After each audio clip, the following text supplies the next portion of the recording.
Bam. Are you able to screen record on your end?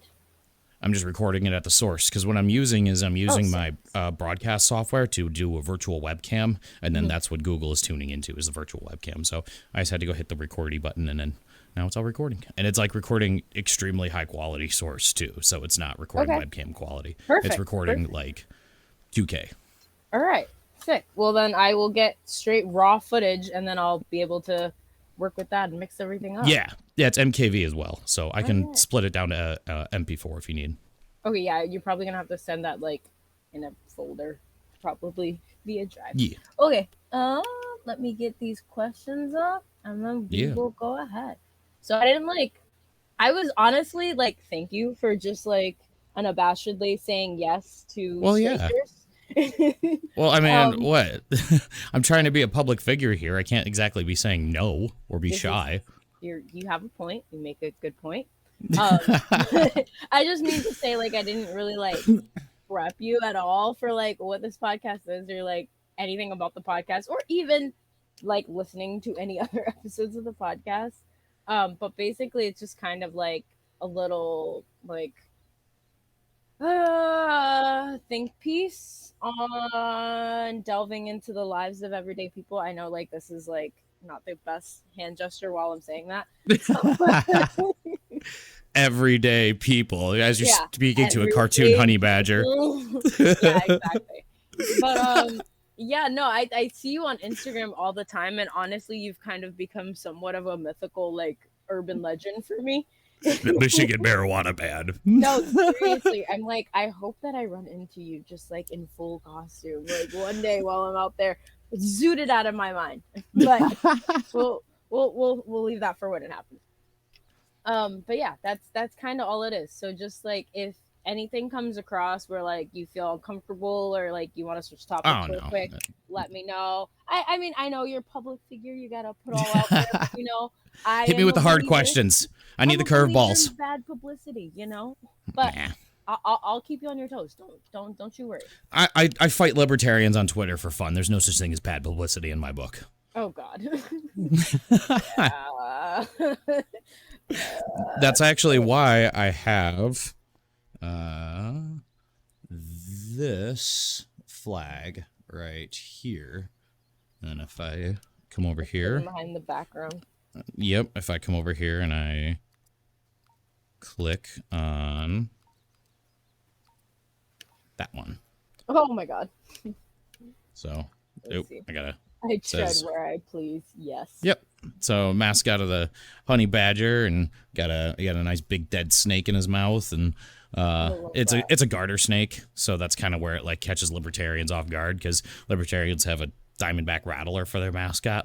Who in their right fucking mind uses a goddamn venomous snake as a mascot for a political party? That just seems stupid to me. I mean, yeah, I would agree, because it feels like the signaling is kind of yeah, exactly. There's a message to be had there. So honey badger, he killed a garter snake instead, and he's so look how proud he is too. He's so smug about it. No, seriously, but who can hate a honey badger?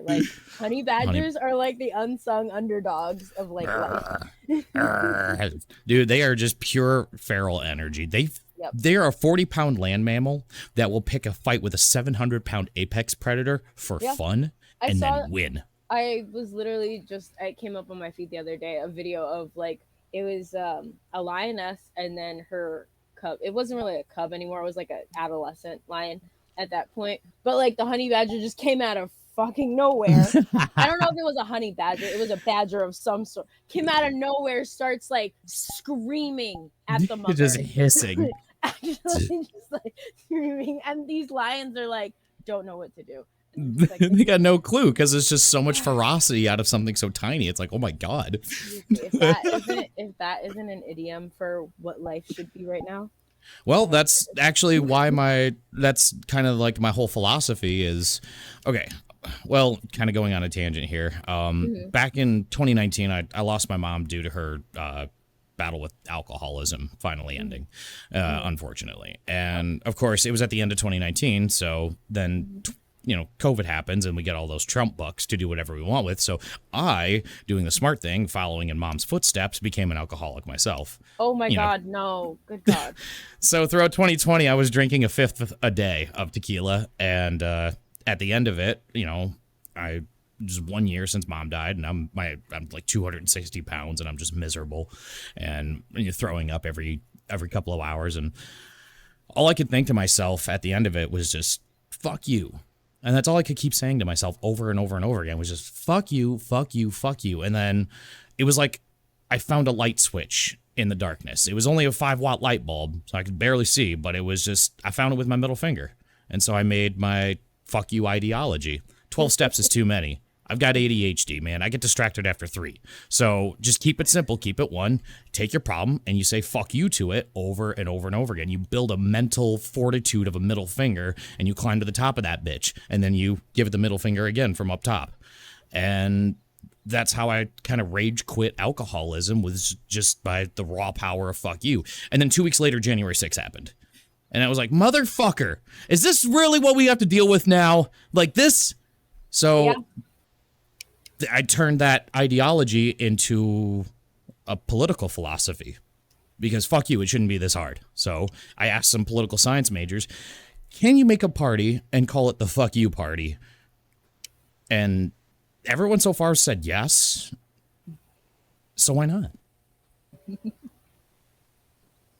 I mean, honestly, I feel like by like calling it the fuck you party alone, you've already got Gen Z's vote.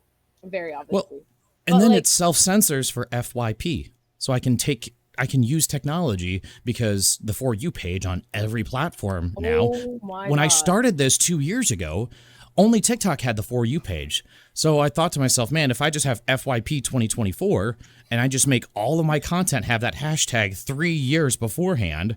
So I've been playing 7D chess for a long time while smoking a lot of fat doinks. And obviously... working on my fit in real life, working on my virtual capabilities. Can you imagine Ted Cruz trying to debate me from within a virtual environment when I've got fucking, goddamn, crayon fries here in my hand? Like, these bitches are delicious. Before I say anything else, are you recording your audio? Yeah, everything is recorded. So it's recording you, it's recording me. Is it? Thank the Lord. No, I'm watching it. I'm watching it off camera here. So like, I've got virtual windows set up. No, straight up, I've got virtual windows set up all around me. You can't see them, but I can. I'm like literally plugged into the fucking Matrix right now. I'm just like wonderful. I cannot like. You want to see something? Miss any of that. You want to see something else I made? Okay, go ahead. It's a suppressed hand grenade. It's a little suppressor on a hand grenade. And the theory is, you got a whole group of bad guys, and you got to take them out really quietly. So just poof. It's like a grenade, but it's poof. Doesn't the explosion still... It's just supposed to be silly. It's just like a video game weapon attachment, right? You put a suppressor on it, boom, suddenly it's quiet. And then if you... the what is it, MOAS? It's like just like OP for no reason. Exactly. Now, if that group of enemies is far away, there's a sniper variant. I put a scope on it. So it's a tracking grenade. Yeah. You just line it up and then pull the pin and. So, like, what other weapons are you using in this? Because I don't see a need for any others. Honestly. These are all just practical jokes. So, like, this one is called the Pill Popper, and it's filled with. Hold on, let me zoom in. Boop. Come on, are you gonna focus? Opioids.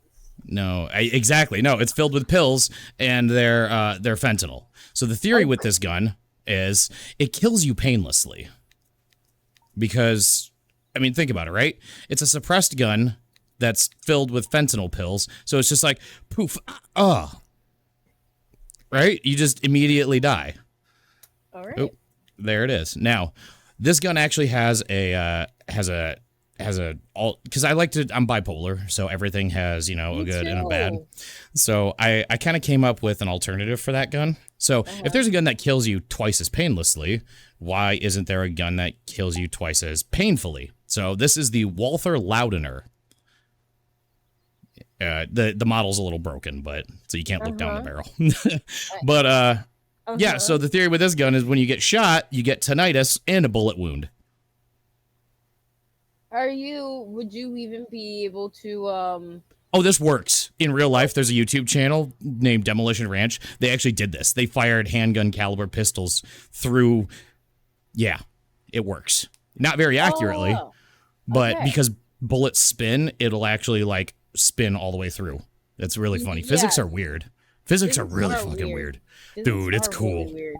Interesting. Wait, you're able to shoot the bullet like through I'm assuming it's a tuba? Well, no, it's just a little bugle. Just a very simple bugle. Yeah. Yeah, it would actually work if just go no, through the no, it doesn't blast out. It doesn't blast out the tube. It'll actually go through. Yeah, if you're firing a slow enough caliber and it's so 9mm, you shouldn't firing a weak load out of 9mm. It'll go all the way through this in real life. So I thought, why not have it in virtual? So another one I've got, it's a trebuchet, but it's a pistol. Does it go very fast though, right? Well, the theory with this is if I'm ever debating Ted Cruz, I can pick a booger, load it on this bitch, and fling it at Ted. Virtually, of course. All virtually, of course. Exactly. I mean, there's nothing stopping me from making this in real life. I just need some. That's fair. I just need some balsa wood from the supply store. Oh God. Okay. All right. Well, off to a great start. Yeah, I mean, that was a lovely display of pure silliness. What is it? Unorthodox weapons. Yeah. Creativity. That's what I like to call it. Yeah, that was my next thing. Very creative. The logical aspect, however. There isn't really much logic to be had. Yeah. But the practicality is still there. Yes, yeah. No. You're like, there's the idea, the foundation is there. It's just execution a little interesting. Well, you get to cheat in VR. Yeah, that's true. So I'll go ahead and do. Actually, I think we can just jump into the questions. Yeah, hop right in.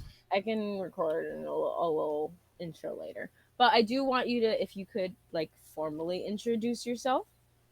Hello. Good morning. My name is Elion, and I'm a honey badger. I'm also a human. It just depends on how you're viewing me.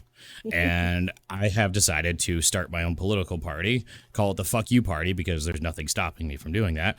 And I want healthcare, end the drug war, bullet trains, term limitations, technology bill of rights, and to forgive all of the student loan debt only because the Supreme Court said we could, like 4 weeks ago. So why the fuck not? All right. The way I'm going to do that, I'm going to try to get as many people from social media together, from the far left to the center left, just anyone that's left, to run for House and Senate seats. There's 438 available. I'm trying to get 60 to run. Right now I've got 6. Okay. And if we hold 15 seats, because of the way that the whole system has been rigged for the past 40 years, we can fuck up the entire goddamn game with only 15 seats held in the House and Senate. All right. Yeah. So, it's not even majority rules, is it? Exactly. That's the best part. We can fucking crash the whole thing. Yikes. So, because I'm like seeing the Badger's hands. What is that? You counted how many things? Because I wanted to liken it to 6 items. Commandments. No, I got 6 policies. 6. Okay, the 6 commandments of the old honey badger. Yes, the 6 commandments of the honey badger political party. Number 1, healthcare. Number 2, end the drug war. Number 3, bullet trains. Number 4, term limitations, which includes insider trading and, cognitive tests. Number 5, technology bill of rights, because protecting this virtually is actually impossible right now. And then the 6th one is the student loan debt, because thank you, Justice Thomas, for pulling that fucking card. No, straight up. He straight up told That Biden, man- you No, you that can't man forgive. just- that man is not. He That needs to be man's in not prison. A great person. He's No, he not needs a to be great in prison. person. He's He just straight up the- needs. He is a all- menace, and he's on the loose. Is what He's he is. menace. Yeah, exactly. He's conniving, is what Yeah. he is. Actually, like he is the hash slinging slasher. He like I just You know- imagine him as like a little kid wanting to be like the guy who like steals candy from babies as an adult. You know what I don't understand is what happened with all of those dead baby fetuses that was in his wife's best friend's freezer. They found like 52 fetuses in Ginny Thomas's best friend's freezer. Like, what the fuck? Yeah, see, That's I don't. that's who's ruling the Supreme Court right now. You can't challenge them. There's no appeals. It's fuck you. They're the kings, and you can't do anything about it. Well, fuck you. I'm gonna fucking do something about it. We will pack that court fatter than the fattest fucking blunt that's ever been rolled. Oh my Watch God. me. I mean, You know what? You know what? Just because of when in that, doubt, just use their own rules against them, right? one in doubt, Oh my plus god! pull out the big blunt, Oh my god! Screaming! There's an animated giant blunt. Okay. and then watch it does magic tricks too. You ready? Zoop. It goes nice and small, and then boop, and then boop, and then boop. I love that you took the time to make sure. It's all the little details. The honey badger is fully rolling. And she Mhm. comes Well, you up gotta. with better agendas than what we currently have in place. Well, that's the funny thing, though, right? Is actually on my YouTube, on my shorts, I've been starting to get some of the right wingers on my side because even they're starting to see how fucking ridiculous it all is. Like Well, even I when think- they. I think after, sorry, I don't mean to. No, no, you're but good. You're I good. think after like the whole Trump thing, there was definitely like a schism in like the Republican, the Republican split in Party half. church. Yeah, because it's like, okay, you guys can only go with Trump so far until you realize he actually is like a fucking idiot. Yeah, So like, like some of you want to come out of this looking a little bit less stupid than the others, and you're gonna have to make some hard decisions. And those hard Dude. decisions look a lot like liberal ideals. Believe well, it or not. that's the funniest thing. Whenever you ask conservatives to describe how they would want to fix America, they keep giving you socialist policies, but they're too afraid to use the scary S word. Yeah. And I think that was like a big reason for me wanting to start a podcast like this. Like, because I came up with all these ideas during the pandemic while everybody was going through it. And like just seeing like how vile people were to each other on both sides. And it's like and I'm not teaching anybody anything new by saying like watching it from an outsider's perspective, you always realize that they're arguing about doing the same thing in different ways. Like they both want the same end goal at the end of the day. Everybody wants to be safe. I mean, for the To most an extent. part, yeah, I guess I just mean to the extent. Once we start going a of- little bit far right, then you start to add a little bit more bleach to that, and Yeah. it starts to be less of a, collective thing and more of a only them people thing, and that's Yeah, what we're not yeah, no, going for. For sure, when you get into the specifics of it, the right does have a lot of policies See, where they I want had to, this- like, favor one group of people over the other. Well, I had this fun meme on Twitter yesterday where it was war based on race, and it was the communist going no, no, no, and the Nazi going yes, yes, yes, and then war based on class, and the communist was going yes, yes, yes, and the Nazi was going no, no, no, no, no. So it was just like, man, you're really just like, Slavery by another name, communism by another name, race wars by another name. dude, And it's, so I it's guess hilarious. by saying like we all want the same thing at the end of the day, I guess I just mean to say we all want to be okay at the end of the day. We all want to Yeah. be safe. We all want our families to be safe. We all want to be well fed, be able to get to work. Like have Everyone money. deserves shelter, food, and medicine are human rights, and the Agreed. billionaire class does not have a right to exist. They can be multimillionaires. See? Yeah, multimillionaires is cool. But See, we don't need billionaires. Once you got $1 billion, you won capitalism. Like anything after Yeah. $1 billion, it's just too much. Because with $1 billion, okay, with only $1 billion, you can not only buy a yacht that's so large, it has to give birth to a smaller yacht just for you to fucking leave it. Then you can take that smaller birth yacht, baby, and go to your private island. And then from your private island, Jeffrey Epstein, you can climb on your dick-shaped rocket ship and then blast off into low Earth orbit. And you still will have barely spent $1 billion goddamn dollars. Yeah.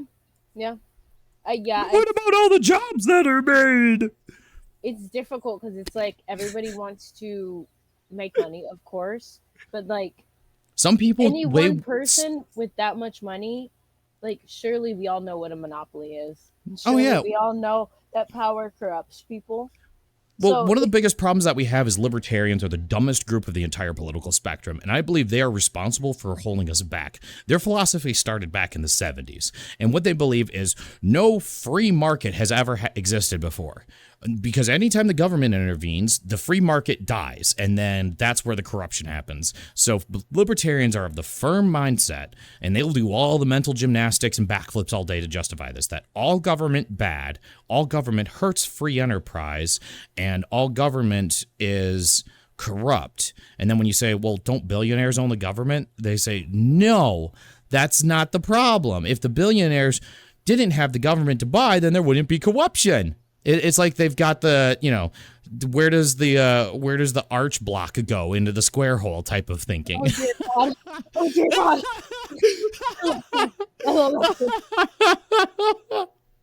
So yesterday on a TikTok live, I had this boomer come in, and he was like, well, I love America and I love capitalism. I own a bunch of rental properties.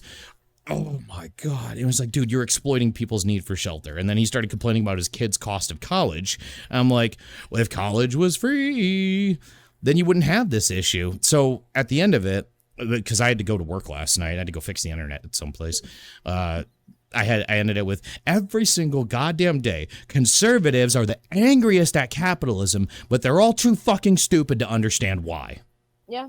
I mean, the thing is, I don't even know if it's just stupidity as much as it is like. Oh, I know what I know what the problem is. Here, yeah. I got a graph. Hold on. Oh God, he has a graph. I love graphs. Graphs are fun. So let me, click on this one, and then go over to my camera controls here. Okay. And boom. We have lead. This is lead poisoning in America based on tetraethyl lead that was added to the fuel starting in 1952. So anyone born between 1952 and 1981 is disproportionately affected by lead poisoning. And as you can see on the graph here, that's half of fucking America. No. This is going where I think it's going. As you can see from over here on this graph, the age bracket. Now, this is data from 2016, I think. So, you got to adjust it by like 6 years now. But as you can see, based on the voting group and the age brackets, that and the worst part is if we look at this graph right here, this one right here, we're going to see that people born up until the year 2062.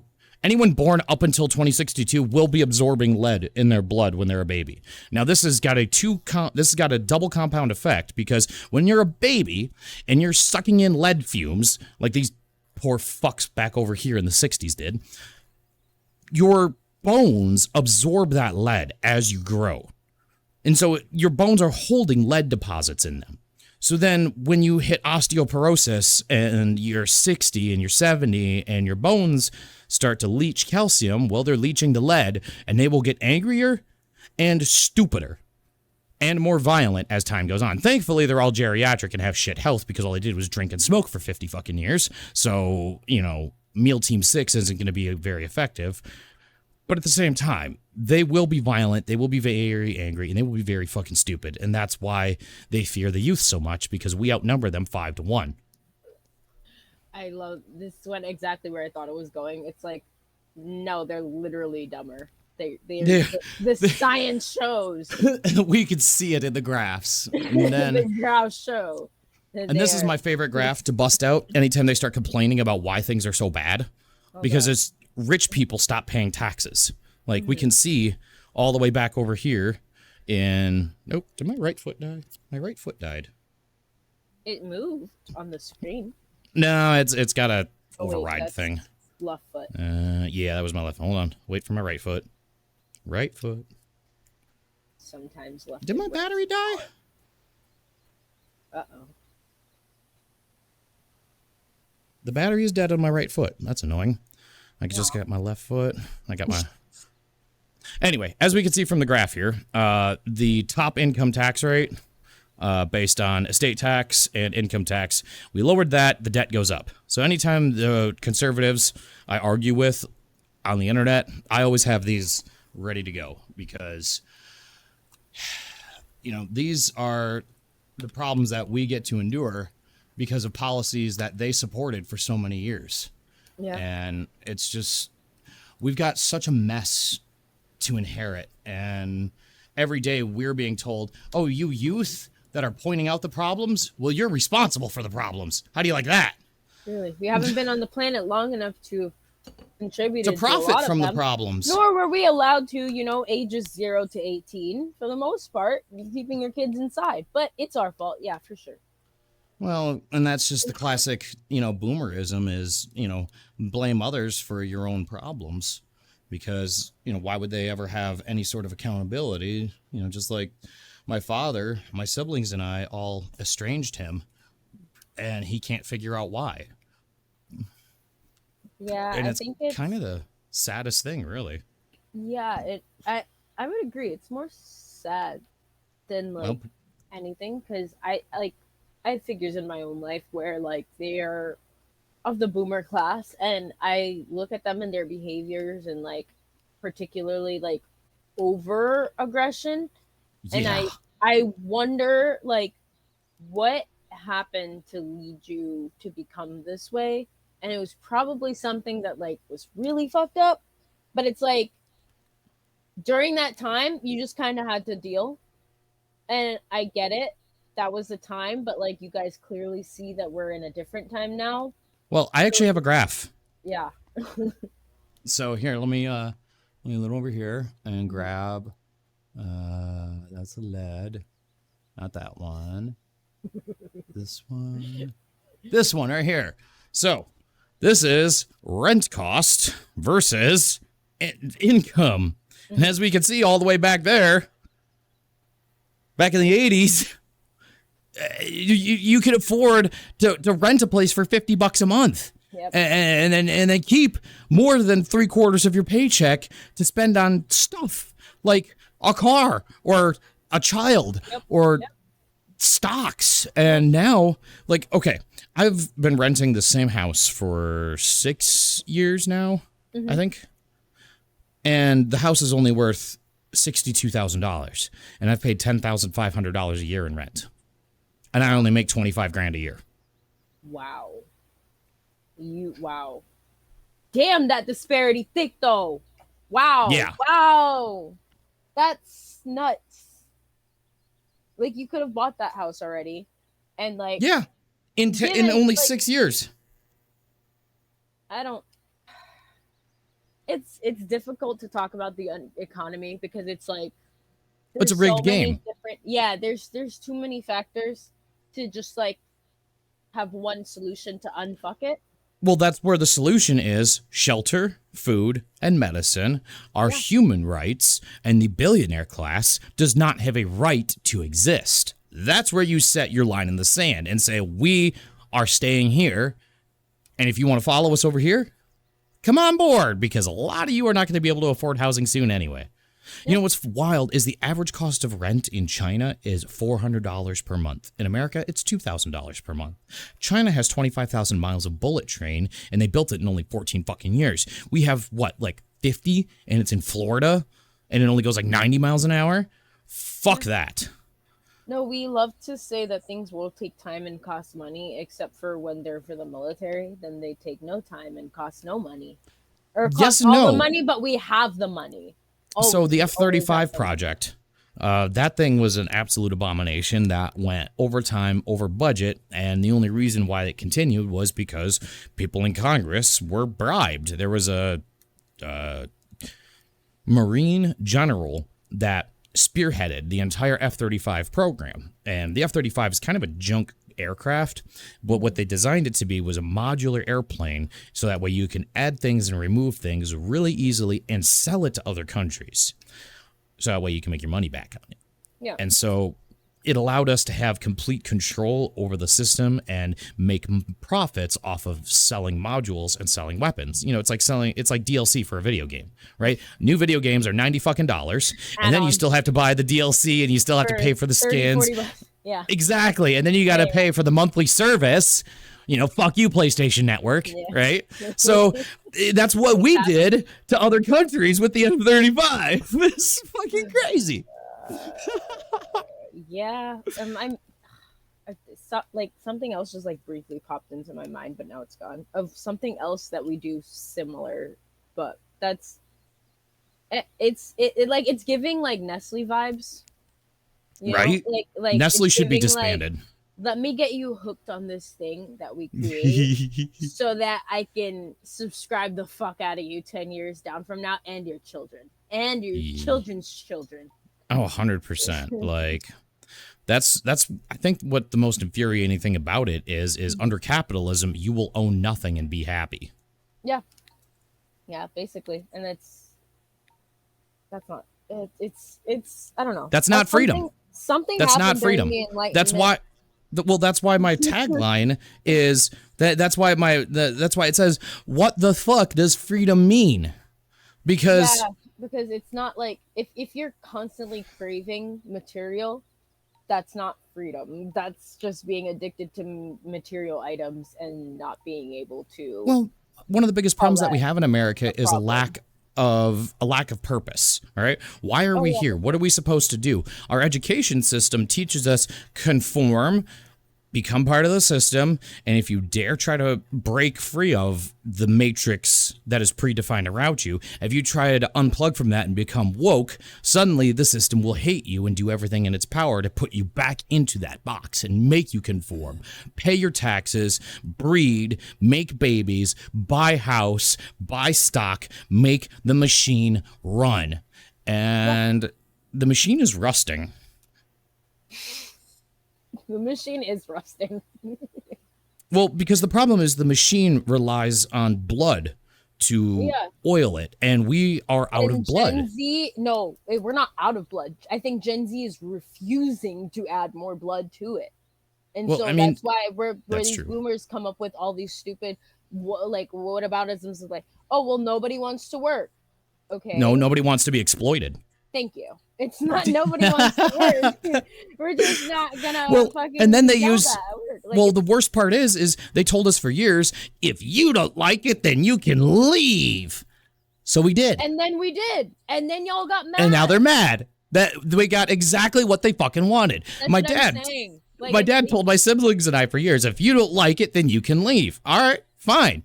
Go die in a retirement home, old man. You were a piece of shit our entire childhood anyway. Because clearly, nobody whose father, who truly loved and cared about them, would ever turn into this type of fucking monster. And I mean, unfortunately, I don't know the ins and outs of your situation. But I got hit in the head with a chainsaw when I was 18. Oh, good. By him. Oh, so, God. How's that for an intro? Sounds like was he sounds like supervillain origins. Was he born in the 60s? Yep, born 1960.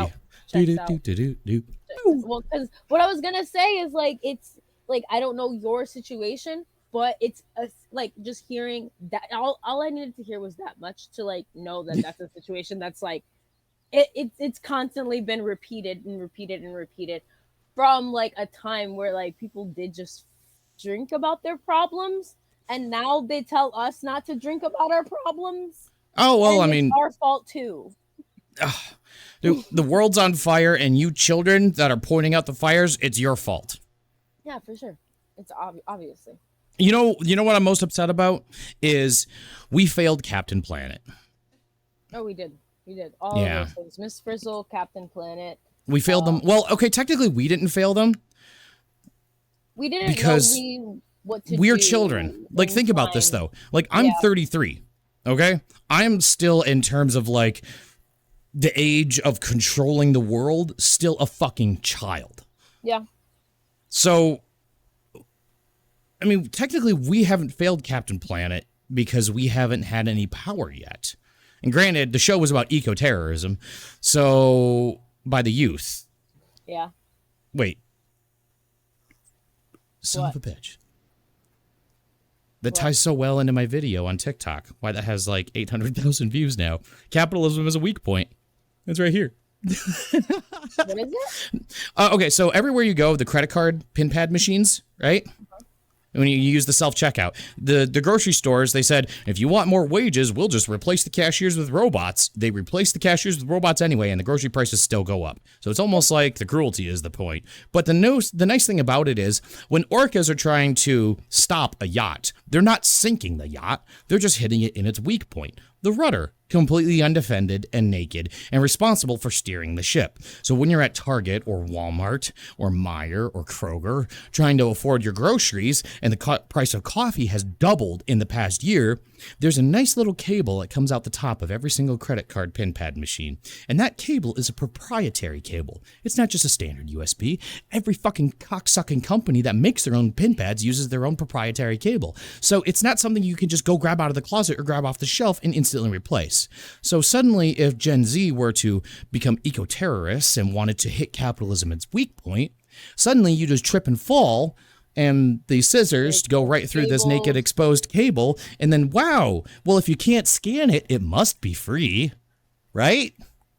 Wait, what cable? This is the one that connects. Comes out to the top of the pin pad machine. Every single fucking one is exposed. I'm the guy that installs those goddamn things. There is no protection for them, even at Costco. Even at Costco, they tried to put like a little metal box over it, but the cable still comes out the back and down the thing. That is crazy. It's such a weak point. It's such a weak point, and my video pointing that out got 800,000 views on TikTok. Well, I think I'm not saying that's crazy to the fact that it's a weak point. I think It's a really fragile system. I mean, yes, because I personally I play a little game with myself where I always try and like find the loopholes in the system to where I'm like, oh, well, like if I just wanted to like walk by and like take this, I could. Just, oh my God, I just tripped and fell. Oh no, this credit card machine stopped working. So, like, stuff like that. I'm just like, they're fucking everywhere. It's just like straight up. It's the control is the reason that we don't like fuck it up. But like, it's what was crazy to me is the fact that every single company has their own proprietary wire. Yeah. And I'm just like, why do we make this much trash? Well, because it's about capitalism. It's about obviously but I'm just like, why? Well, but like the capitalists end up screwing each other over in their own greed.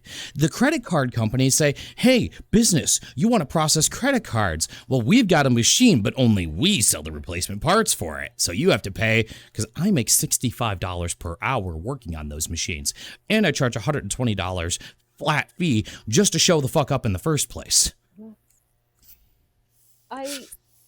It's like reminding me of I was reading earlier a little thing about some principal wrote a letter to the staff saying that high schoolers who can't pay for lunch, their tray is to be thrown away. So, because like, the cruelty is the point. That's what and that's basically all I could think about is like it's like if anybody were to just go up to that principal and say, okay, well, if you're going to throw the food away, give it to them anyways. The argument is always, okay, well, then that creates kids who think that they can just get away with it and free food, pay, blah, blah, blah. And I'm just like, okay, but. And that's why shelter, food, and medicine are human rights. Yeah, like, what is the problem with free food for children? Well, when Texas had the big freeze back in 2021, right? Mm-hmm. The police were guarding the dumpsters and guarding the discarded food rather than actually doing anything to help people, rather than hand the food out, rather than, like actually help people who were freezing to death in their homes. No. The capitalist system, which is fascism, will use the power of the state to defend the profits from the hungry people. Numbers can only go up. And if you give a mouse a cookie, he'll ask for a glass of milk. And they taught that shit to children. When in the that's preamble to the part of it. Constitution, in the preamble, it says, provide for the general welfare. Right fucking there. Oh yeah, we don't Fuck your Second Amendment. We don't do the pursuit of happiness no more. That's No, the just pursuit not- of happiness is the pursuit of exploitation. Oh yeah, for the ruling class. But I mean, like the working class, we don't do that shit no more. Like Well, I was watching a movie or a show yesterday, and like the couple was talking about there was a couple and an ex of the girlfriend, and the ex was like, you don't take her out dancing? Like, why don't you take her out dancing? Like, you guys are a couple, like go dance. you can't afford to. Yeah, that's basically kind of what he said. He was just like, we can't just go party every night.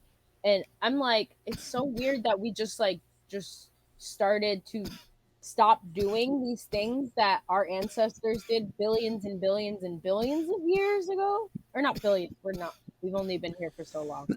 But Hundreds of millions of years. I'm debating on whether or not I should grab the edibles from my fridge.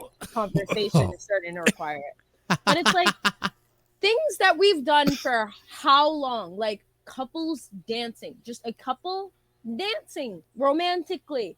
Like that's been done since this dawn of humanity. Here's how- and now we stop doing it because of capitalism. Here's how no. Here's how fucking stupid and evil and sadistic the right-wing Christian ideology and mindset is. Do you know why we have the ice cream sundae? Why? Because of Christian nationalism. Wait, is it The- because like These Sunday- Christian jack-off fucks, they spend all day thinking about, oh my God, I hate young people so much. What can I do to make young people's life worse? So they got together in Illinois and they said, you know what we're going to do? Sunday is the Lord's Day, and we don't like how young boys and girls are sharing an ice cream soda on Sundays. We don't like boys and girls interacting with each other when their philosophy inside of their own twisted little heads is the only thing people on earth are do is breed. So when young people are going on a date on a Sunday, they fucking hate that, and their stupid little evil twisted brains say, no, I hate freedom and I hate happiness so fucking much. You know what I'm gonna do? I'm gonna make mixing ice cream and soda illegal on Sundays. So you know what they did? They just served it in a dish instead and poured chocolate and nuts on it. And that's where the fucking ice cream sundae came from right-wing religious fucking bigots. I love that the tail just like Yeah, angry. I can grab my tail, so sometimes it triggers. That's But- nuts though. I actually did not know that. That's why do they Yeah. hate people being happy? Well, because conservatives hate freedom more than any other group. No, but I think it also I feel like it's got to be something from childhood, like a conservative childhood. There's something. a lot there of it- that attracts A lot of it comes above down everything to religious indoctrination at youth, which creates a messiah victim complex and a narcissistic personality disorder where you can never be wrong because you're the authority, you're the man of the household, and you obey God. And so if you've ever got a problem, all you have to do is ask God for forgiveness, and then suddenly you'll be absolved of all of your sins because you're better than everyone else, because you believe in the ancient magic Hebrew man harder than everyone else, and therefore you're more righteous than everyone else. Who is going to question God? As long Exa- as you and- have and God I talk on your with- side. Yeah, and I talk with God more than you. I already know that. So I'm already better than you. So Clearly. anything I do is justified. Come here, little child. I'm going to beat you by bouncing your head off the floor like a basketball and then rip across your head with a chainsaw when you're 18. Happy fucking birthday. I'm going to indoctrinate you into submission. Welcome to the church. Bro, like no amount of fear of God or belt from my father could ever stop me from coming out of the closet. It just made me hide a little bit deeper until it was safe to leave.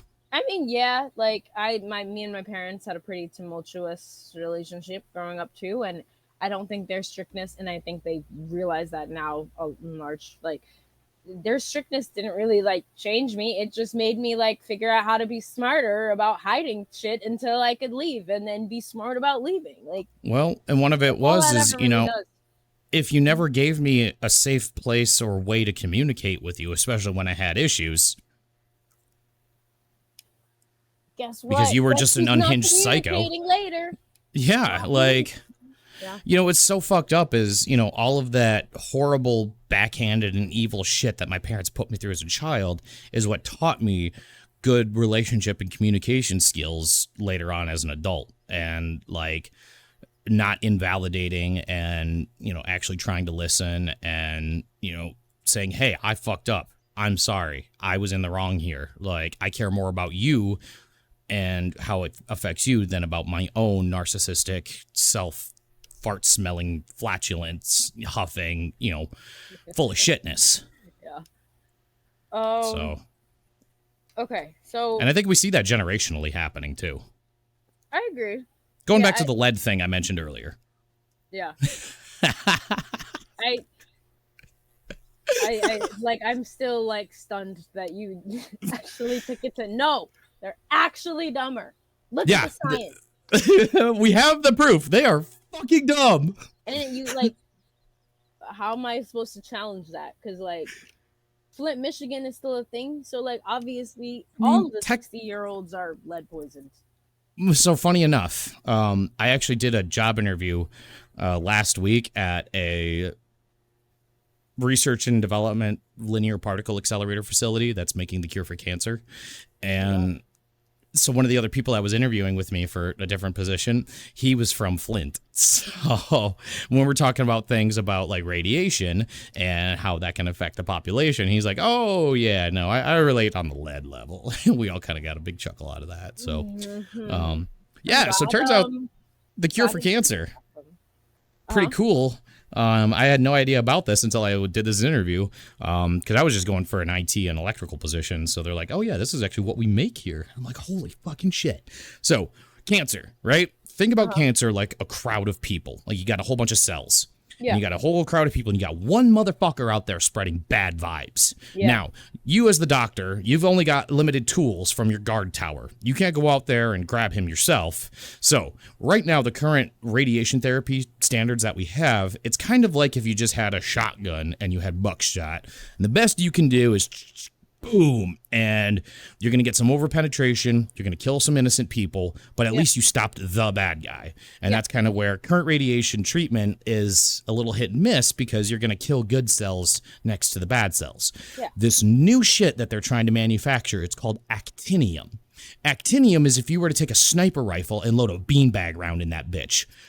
Poof, instant one-shot drop. No other damage necessary. And the case study that they did in 2014, they had somebody that was completely stage 4 terminal cancer, like full body metastasized. And they're showing us these slides. And I'm like, that motherfucker's dead, because that's how my grandpa died. And then they showed the next slide that was 3 treatments later, and almost every single bit of cancer was gone. Jesus. And it was just like, holy shit. And then one more treatment after that, full remission.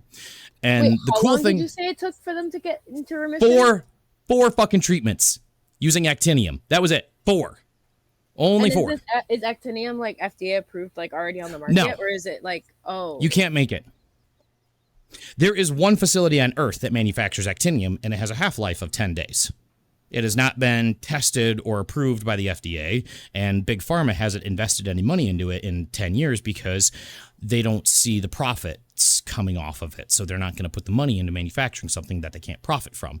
So we have the cure for cancer, but Big Pharma is not funding it. So, because we're in the dopest state in the entire fucking union, Michigan, Gretchen Whitmer said, hey, NioWave, you guys are doing the coolest fucking thing on earth. So how would you like a giant pile of fucking money from the COVID relief funds? And so they got a giant pile of fucking money. And then they turned their research and development facility, and they opened up a new location that is a full-scale production facility. And so, hold on a second. Hold on. One of my friends joined. No, you're good.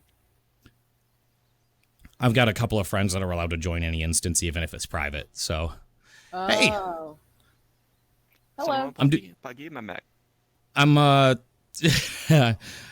You're, that was Filipino, right? Or Thai.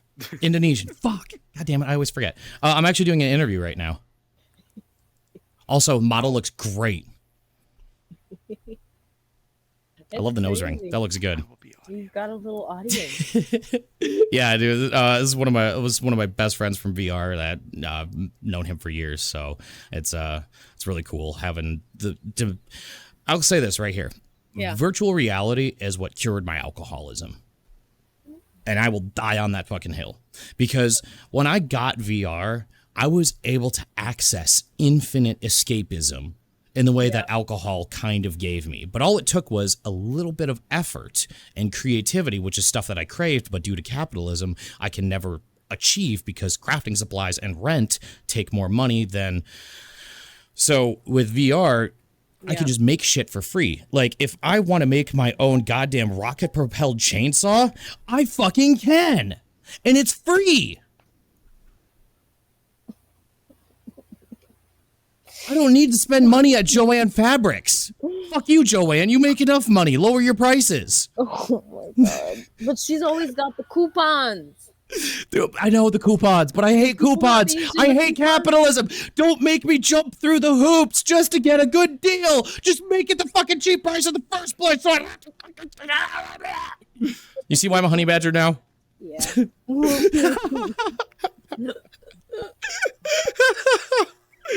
All right, hold on. I got to take a drink from my my go flask. Ahead, I don't know. I gotta. Oh, no, here you gotta see. Not a flask. It's glue. Oh, It's Elmer's I glue thought in a it was, flask. No. For a hot second, I was like, "Is that butane?" No. It's Elmer's glue in a flask. So God. oh God, I'm calmed down now. I needed that drink. Alrighty then. Well, Mr. Badger, where do you see yourself in the next 5, 10, 20 years with all this work that you're doing? I hope to be leading a complete on revolution because I've got nothing better to do with my life, and I'm going to try to take my anger and put it into a healthy outlet that is constructive and problem solving, rather than self-destructive like alcoholism or beating children. I mean, beat children in video games, not in real life. Make that a campaign slogan. If it's like the little girl from the little ballerina girl from like Cabin in the Woods, like just kick it. Oh yeah. No, and if it's a demon child and you can confirm either the red eyes or like the or the no eyes, then yeah, kick the shit out of that little fucker. But Yep. Like, fuck them kids, but don't fuck them kids. Fuck them kids. Don't fuck them kids. Exactly. If you get it, you get it. And if you don't, you should probably be in jail.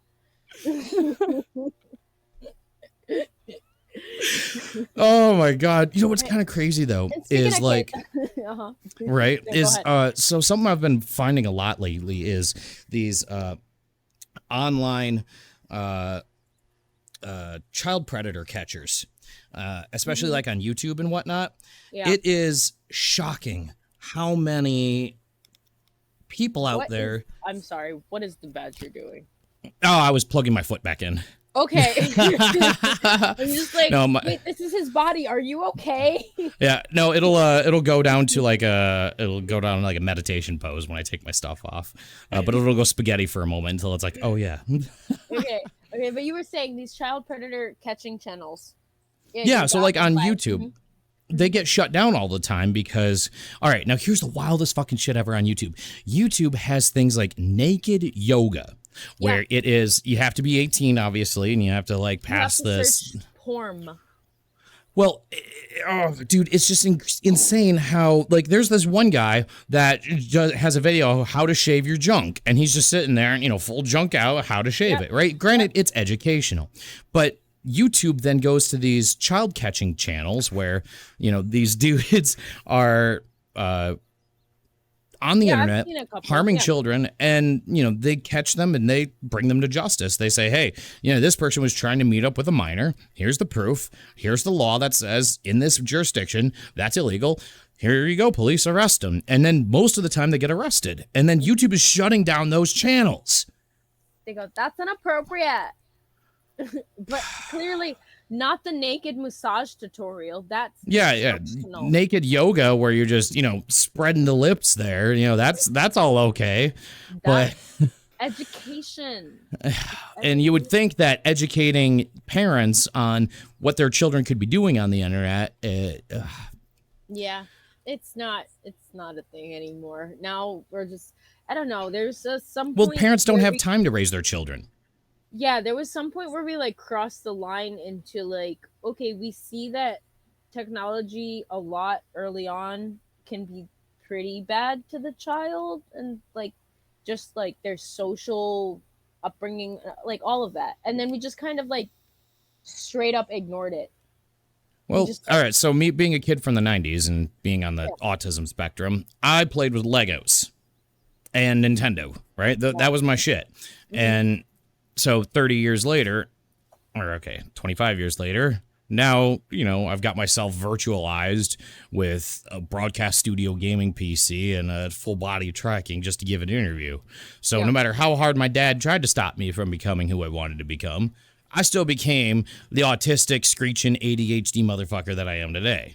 And no amount of beating me was ever going to stop that. Yeah. Yeah. And I like I said, the same for my own parents. Like, it's just there. It will always find a way. You like, it's like electricity. Like electricity always finds a way.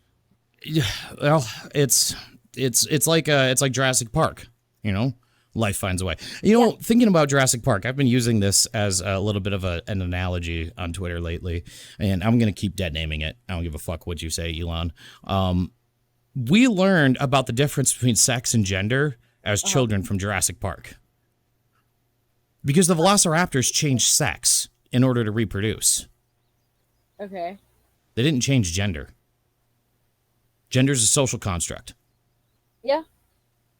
Yeah. I thought that was like, well, I guess no, I can't even say I thought that was common knowledge because then the world wouldn't be what it is now. But exactly. Yeah, I mean, I wouldn't even like, I said like, not even like Jurassic Park, like so many, I don't know, like. A lot of conservatism boils down to, I'm scared of that because it's different and it makes me feel insecure. So therefore I am angry at it. Well, and they're also partially attracted to it most of the time too. Yeah. And that's what makes them feel scared and insecure. I think I'm struggling to find words because all that I like can keep saying in my head is I don't understand why people are so concerned with like the genitalia of other people. But like, well, I think because a lot of it boils down what to if I can't figure out if I'm better than it or not, and if I can objectify it or not, then I don't know how to handle this social construct that I'm about to interact with. Exactly. Yeah, and I think that's just upsetting that it's like, instead why do we even have to put ourselves in a place where you need to figure out your position of better than or less than? Well, because a lot of men just think they're inherently better than women, and so that's how they see the world is in complete black and white, A or B. You know, either you man or me man, you woman. Therefore, me better than you because nature and biology and other stupid men teaching me that. So if I can't decide if you're a woman or not at first glance, then I feel threatened by that because you could be a man, but you're dressed as a woman. And somehow my little caveman brain can't figure out what that difference is. So I'm going to react angrily and violently to try to attack it before it can somehow make me feel somehow different about my feelings. Like I'm attracted to fucking slutty femboys. Oh, wait, I'm sorry, what? Yeah, way too deep into the rabbit hole. I mean, come on, Femboy Hooters. Let's go. Like, straight up. No, but seriously, there is a market there. There is. Think there'd be a market. I want it, and I can't even go out to restaurants. Like Twink Hooters. Like, yes. Tell me that's not that. Dude, open that shit up in Miami. That would be the hottest fucking place ever. Like Twink Hooters in Miami, done deal, done. Okay, like, Twink Hooters. No, we got to come up with a different name. Twunk. No, do we want Twinks or Twunks? Because I mean, Twinkles would be cool. Twooters. Not no, that sounds. Twooters. Like no, that sounds like titties. No, we can't say twooters. So we got to think about dudes. Let's see, duders. No, hooters. No, I don't know. We'll circle back to this one later. Well, All right, yeah, we'll get a business think tank idea on it. waiting. Yes, for sure. We got to use capitalism to destroy We'll capitalism. We'll brainstorm it out. So, no, honestly, that's wouldn't what my I administration aspire be the to funnest do. shit ever? No, Like, that's like truly that's what I would aspire to do with my life. If I could think of any like dreams or like wishes that I can make come true, like I just want to use money irresponsibly to do things that people say won't work, to just cuz. so here's a video that blew up on Instagram. It's got 4.8 million views now, and it's a proof of concept of an invention I made.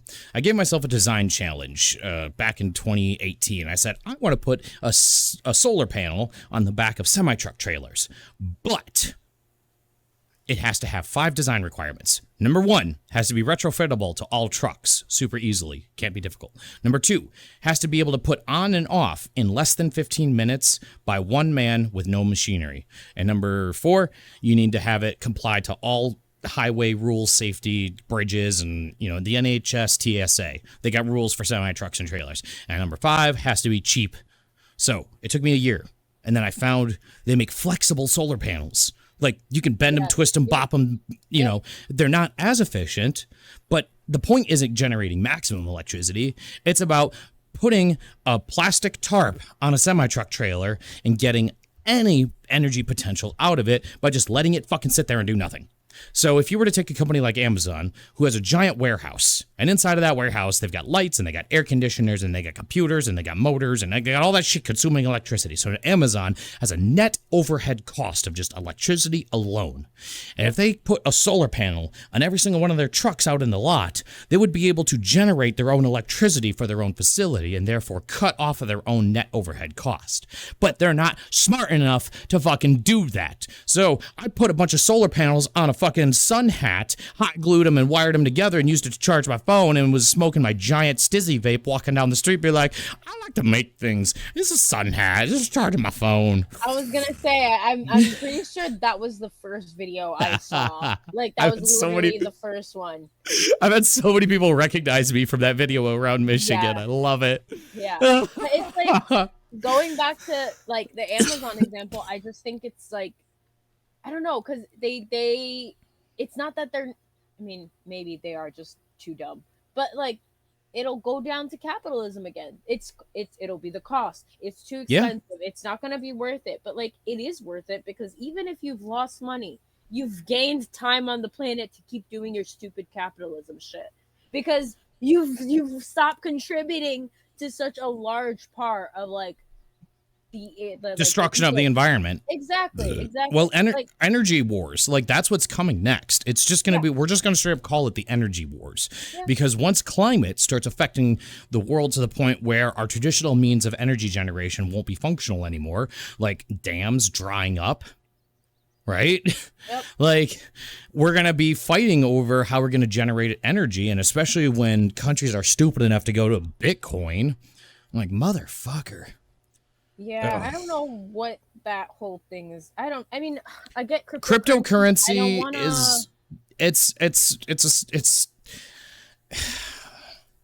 most cryptocurrency was used by the Russian government to just launder money to American politicians and media figureheads. It was called Operation Cozy Bear. Cozy Bear.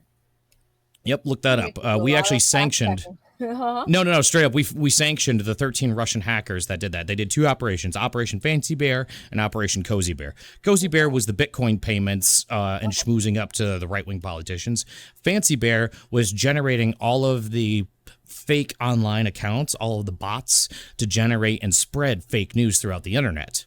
Russia controlled that operation, and it was a group of 13 hackers that was paid by, I think they're the FSB. I don't know, I still call it the KGB because I'm just an asshole like that, but the FSB. And the only reason we know about this is because the Dutch government, fucking Denmark, they are like the most based Chad hackers ever.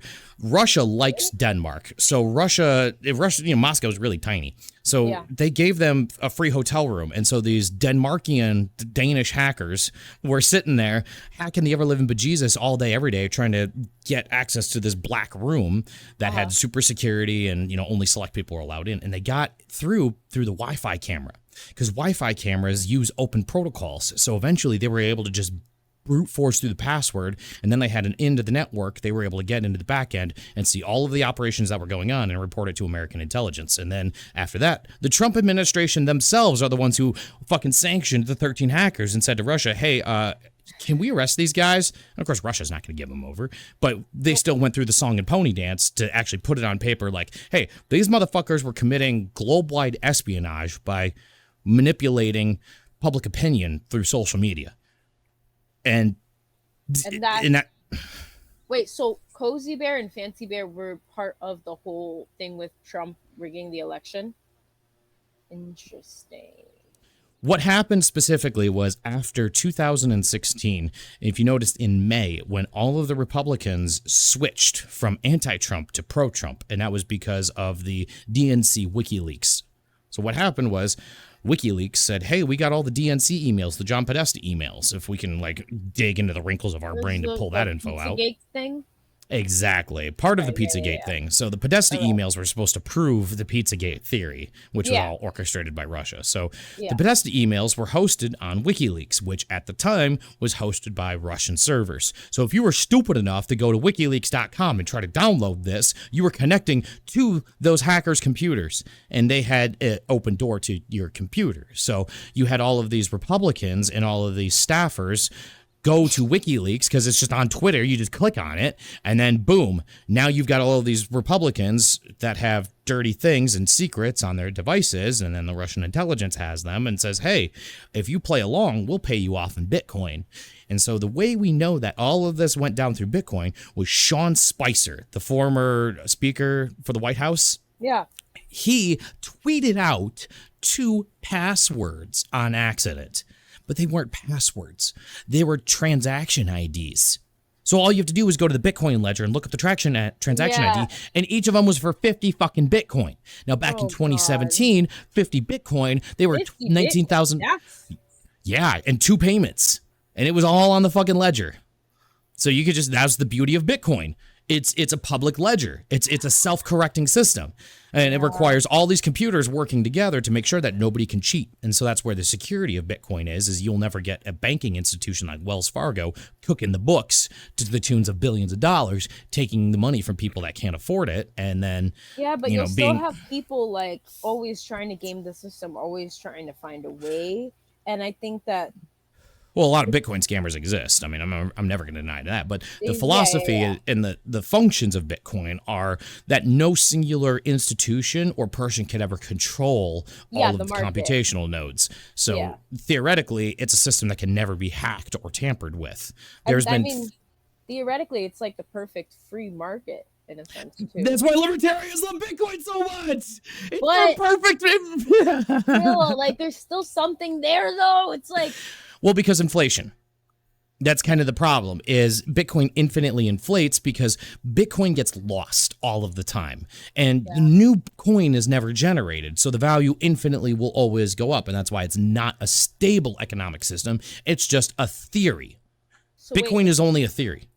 It's both the perfect free market in theory, but also both, the perfect free market in theory, but also the perfect capitalist system in theory. Exactly. That's gross. It's the most disgusting thing ever, and that's why people that's why so many people just, when they hear about Bitcoin, they're like, oh, like it's because it's like an uncanny valley thing. Like when you it's so horrific. Like on the surface, it's like, oh my God, this looks like paradise. But then when you actually understand how it works, you're like, oh my fucking God, it's the worst thing ever invented by humankind. And all I can think is like, why do we make such abhorrent things? Why do we because value and possession and capitalism. It straight up is just greed. That's it. It's just monuments to greed. That's all it is. Like the whole NFT thing, oh my god, dude. The NFT debacle was the best shit ever because these dumb motherfuckers just got, it was just money laundering, but with digital assets instead of physical assets. Oh yeah, and it was so obvious once all the celebrities started joining in on it, like celebrities that had no business in knowing what non-fungible tokens even are. Like, yeah.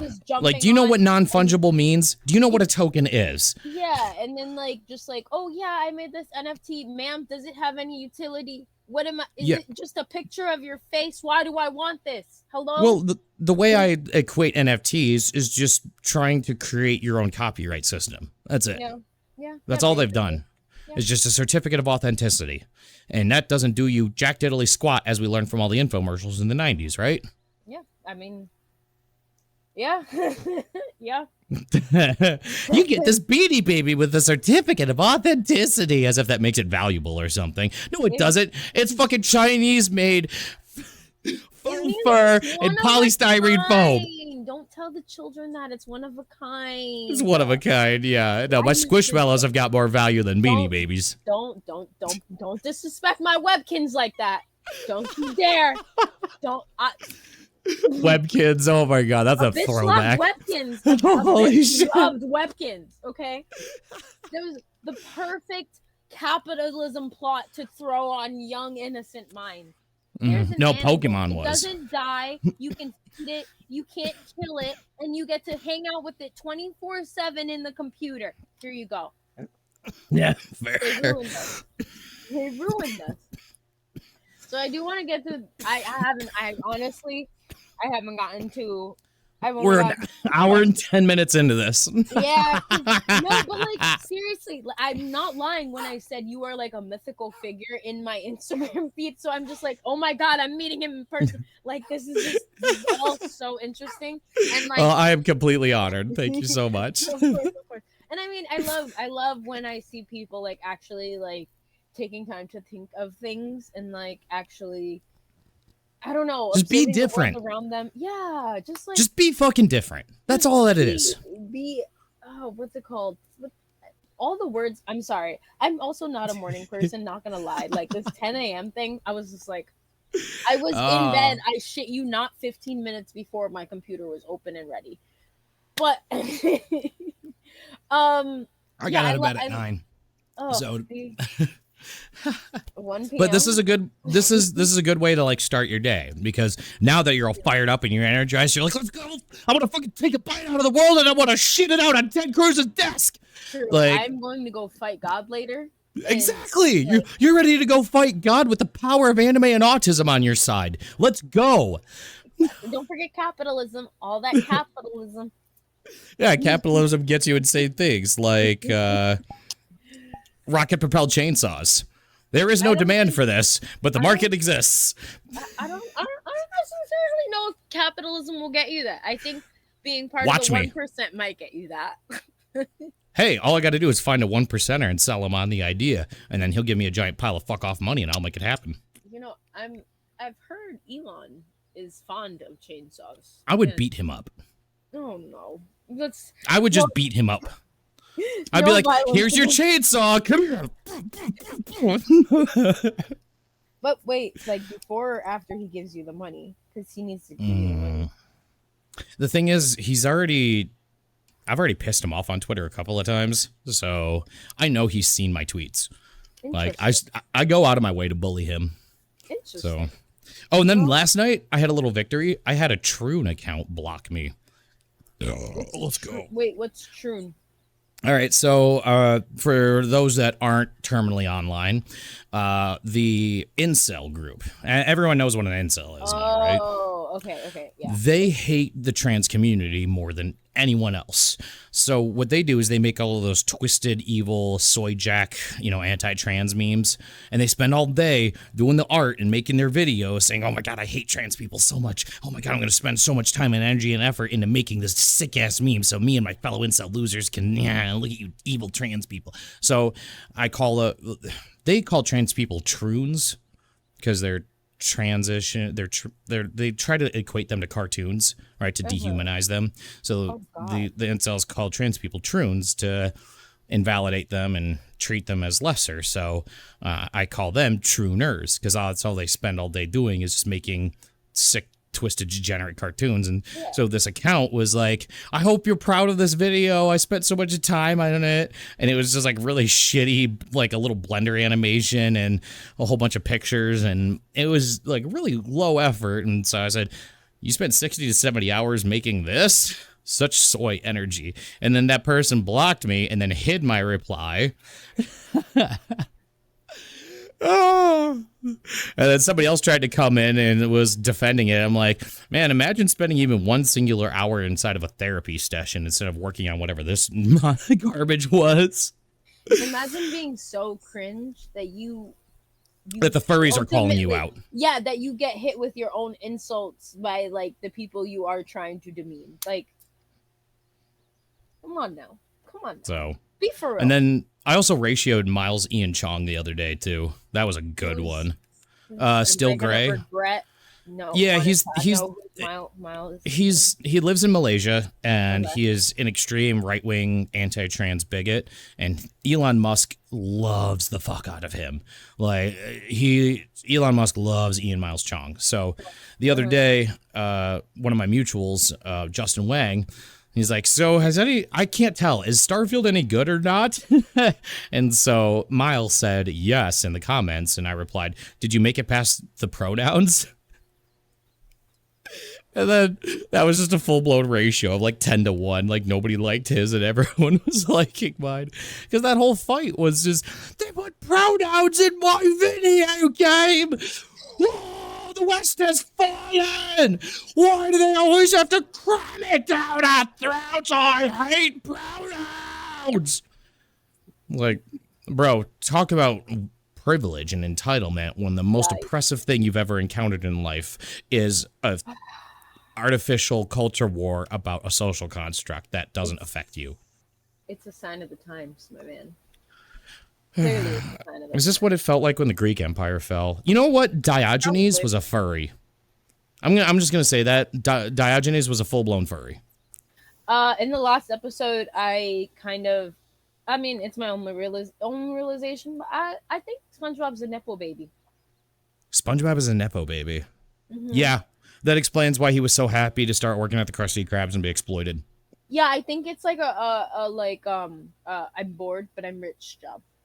Well, it's not that he's rich, it's that, his parents are responsible, so he doesn't ever have to worry. Yeah, that's what I'm like. Yeah, not I'm bored but I'm rich. More like I'm well off. Yeah. Okay. I mean, SpongeBob sold every single possession he had just to afford a good spatula in order to work better, and then to make Mr. Krabs more money. Think about that. He's either a nepo baby or like a member of Gen Z. He's a Gen Z nepo baby. Possibly. No. SpongeBob, I mean, think about it. And then Patrick is his millennial older friend. Oh, God. Only eating avocado toast under the rock. I mean, what are you gonna do about it, SpongeBob? Clearly nothing. I'd say we start our own political party and call it the Fuck You Party, and we bully Ted Cruz. How about all the Republicans to an island? We take all the Republicans and we move them over there. Florida, all right? Just follow along with me for a second. Florida's already up there in the water. And it's a self-correcting problem due to climate change. So if we just get enough, here's how we'll do it. We'll get all the yee boys with all of their lifted trucks to go onto the fucking, line where Florida connects to the rest of the United States, and they'll do a burnout that'll be so intense that it'll dig a trench for us, and then Florida will just kind of float away. Everyone wins. We'll give them free gas. Let them do the work for us, and then they'll get free social media content. I'm an innovator. Vote for me. Yep, definitely. That's the move. I mean, Bugs Bunny gave me the idea. They're just. No, it's like what was the show where they're like, if we just fly away from the world, then it'll turn in reverse. Just do that, but in the water, like somebody, and then just like, move the continental United States away You from know what? Florida and leave them as an island. I wonder if we got all of those Trump boaters from Florida to just like point their boat, like beach on all sides of Florida and just point the boat south. And if they just revved their engines real hard, if we could just push Florida as a whole landmass, they got enough boats. I mean, theoretically. I mean, oh, you know what? We could use some of Elon Musk's rockets and just attach them to the ground and point they're them. already in Florida anyway, so why not? Why not? We got the power of NASA. And Florida would be closer to the equator, which would make, launches easier. Win-win. That would totally work on any scale, theoretical or real. Or imaginary. It'll work. Absolutely. Okay, so what's your dream life? On that note. Dream life is not struggling to survive under capitalism. Okay. Like I want to have the free time and energy and effort to like create crazy things like I don't know, like building giant flexible solar panels and putting them on the back of semi-truck trailers, right? I need like $500,000 in order to open up a building and make a full-scale size first prototype to actually put on. I don't have $500,000. Yeah. Even though I make $65 an hour fixing the machines of capitalism when they break, that's not enough money because I'm only making, $150 a day. And $150 a day only leads to $28,000 a year, which is, my rent is $10,000 a year. So,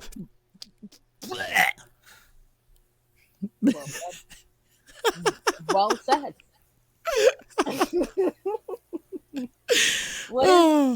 What is your unpopular opinion or a hill that you will die on? Batman is the bad guy.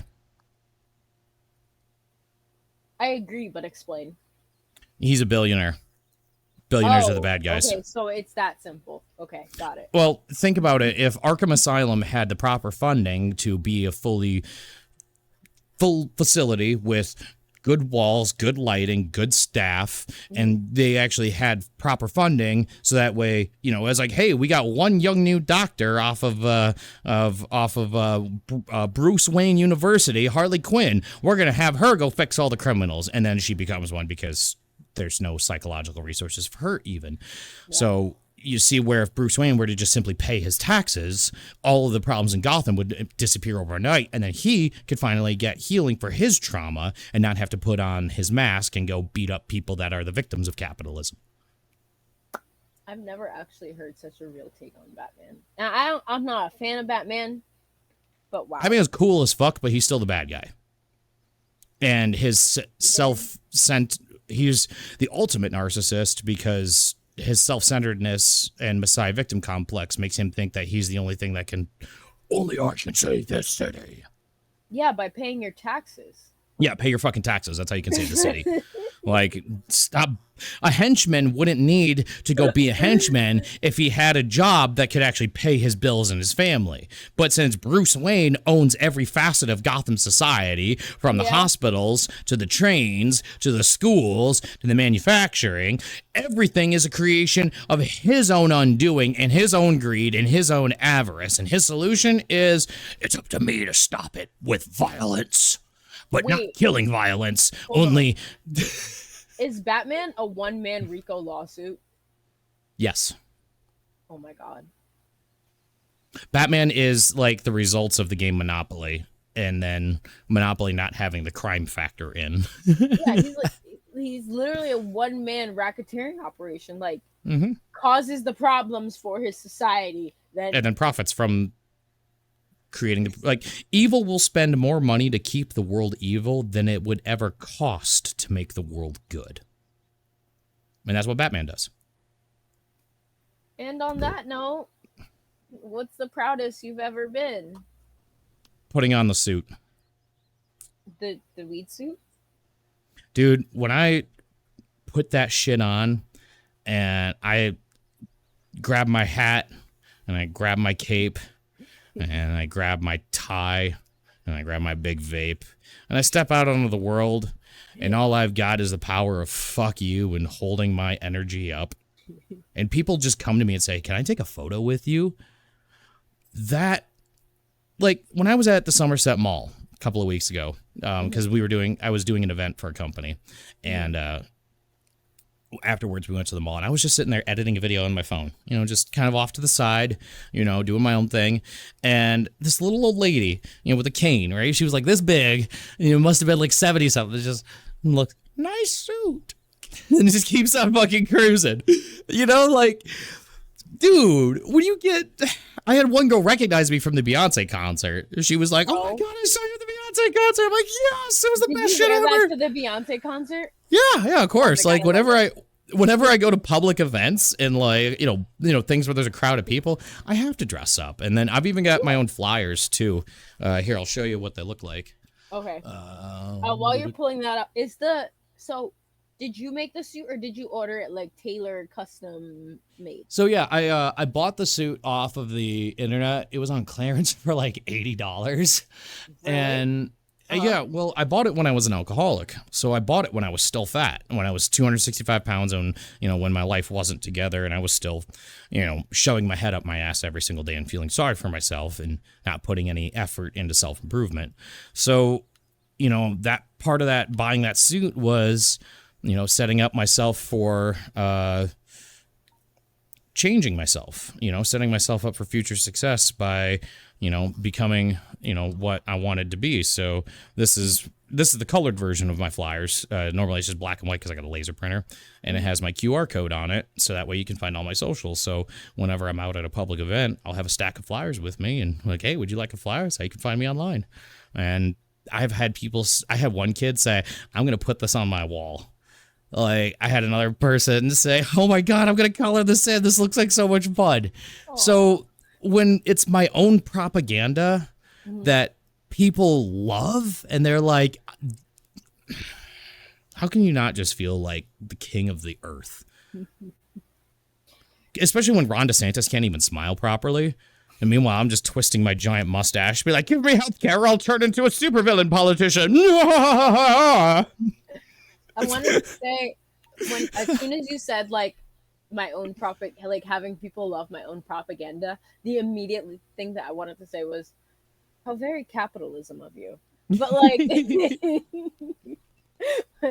but I get it though. Like it's a good feeling when you feel like you can put something out into the world and like people are actually receptive to it. Oh, they love it. Like, they love everything about it. And they're like, so what's all this about? And I'm like, well, I think it's crazy that we don't have healthcare. So yeah, that's what I'm trying to do. You definitely say something that most people resonate with. And like, it's the fact that you put out good vibes and you're also just kind of like, I like to think I'm funny. You are pretty funny, I would say. just from this conversation alone, this brief chat. Could you imagine how hard I got bullied in high school? Like, oh my God. I mean, every day. I think anybody with a personality as an adult definitely got bullied in high school. Yeah. So the bullies in high school were the agents of the Matrix. Oh, probably. Yeah, because they're like, if you look at the people now, like, or not the people now, adults who were bullies back then, they are just the most boring, like, hi, how are you? Nice weather we're having type of people. That they read like a Bethesda script. Yeah, they have to be part of the Matrix.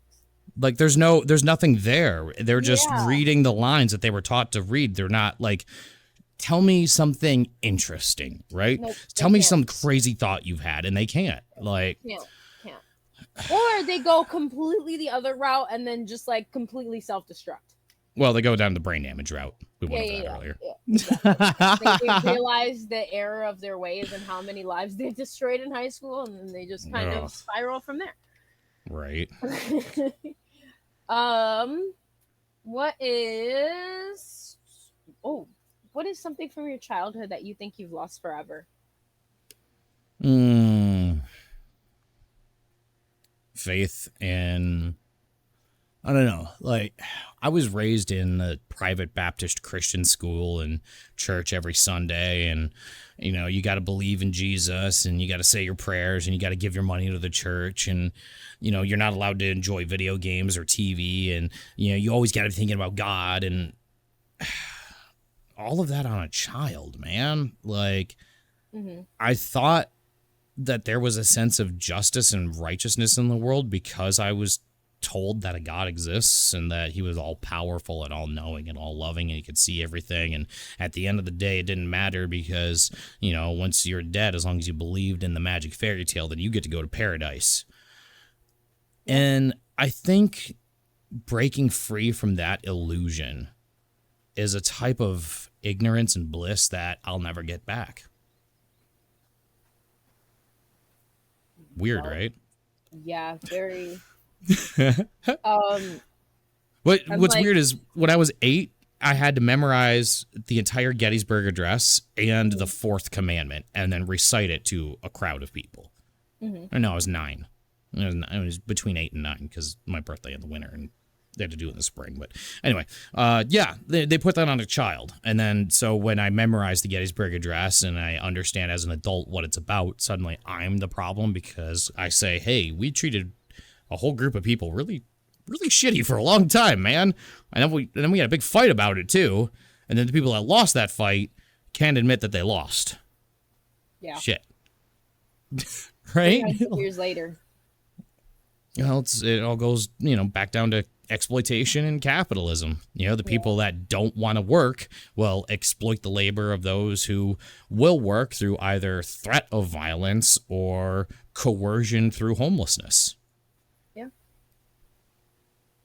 I wasn't thinking you were gonna give a deep answer like that, but that was, yeah. I'm thinking about the time where like I was talking to my mom about like just like childhood things and like, you know, it's weird talking to your parents about your childhood, especially when it was like a pretty, because they remember it so differently. Yeah, especially like when it's a rocky childhood.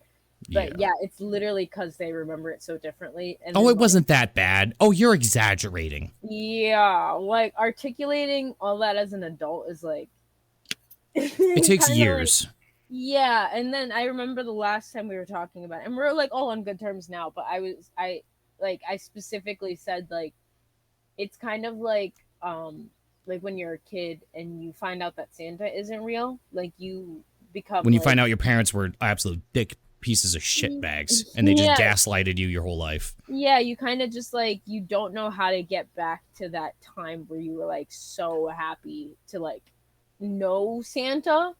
Like you don't know what it's like to not know, like unknow things. So it's just one of the things that I found is people that are the victims of extreme child abuse, all of people like us are, it feels like a decade behind everyone else because we had to completely relearn how to society as adults because what we were taught as children was so fucked up.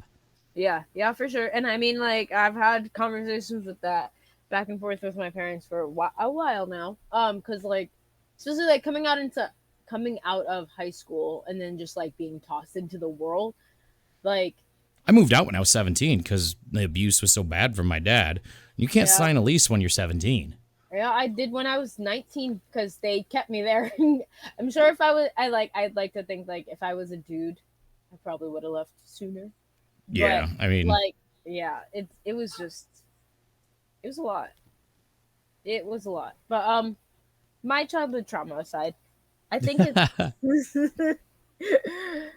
don't know. I think that was a good answer. I'll leave it there. That was I don't want to muck it. Clapping in VR is difficult because you got the controllers in your hands. It looks like clapping and I can hear it, so I'll take it. Okay. If you could have a tea party with 5 people who are deceased, who are they and why? Karl Marx, first off. Okay. Because he was base as fuck, and he foresaw all of the failures of capitalism 150 years before it happened. Yeah. It's just like, what the fuck? Like, listen to that man. Another person would probably be,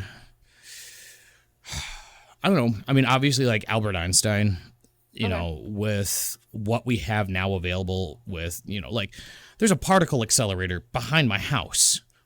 Like they have a live nuclear reactor in a 55-gallon drum. Like that's the place I applied to. They're 2 blocks away from me. I can walk to work. Is that so safe? yeah.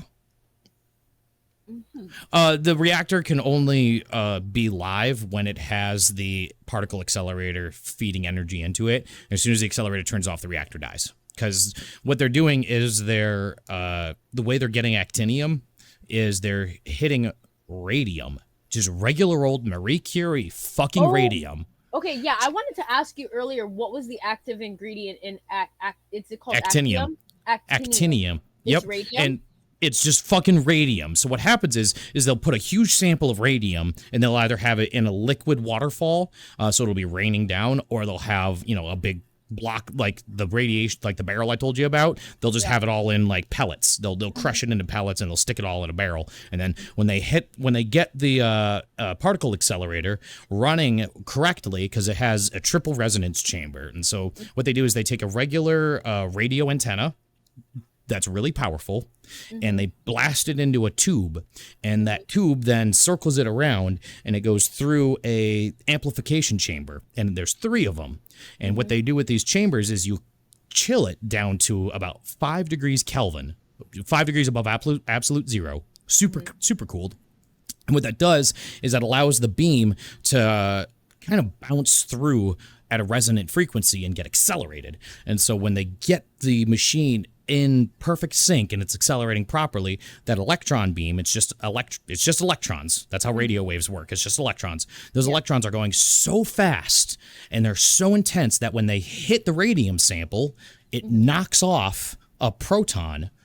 I think it's a proton. No, it knocks off a neutron.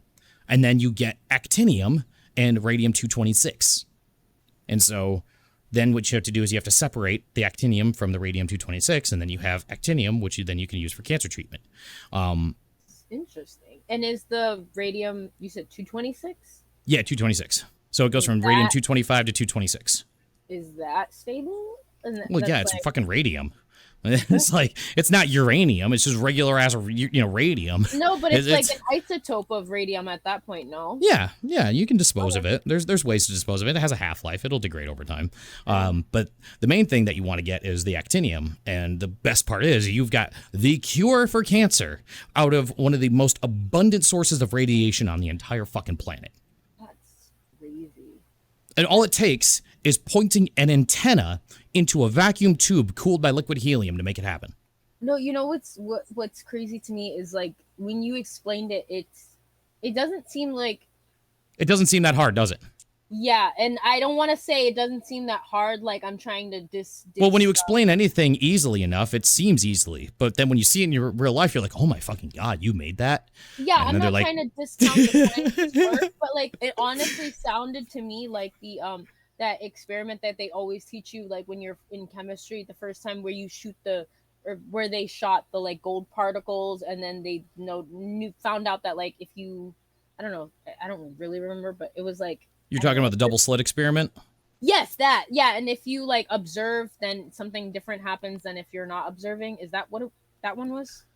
Yeah, that one. The double slit experiment is that observable reality behaves differently than unobserved reality when you're talking about photons behaving as both a wave and a particle function at the same time.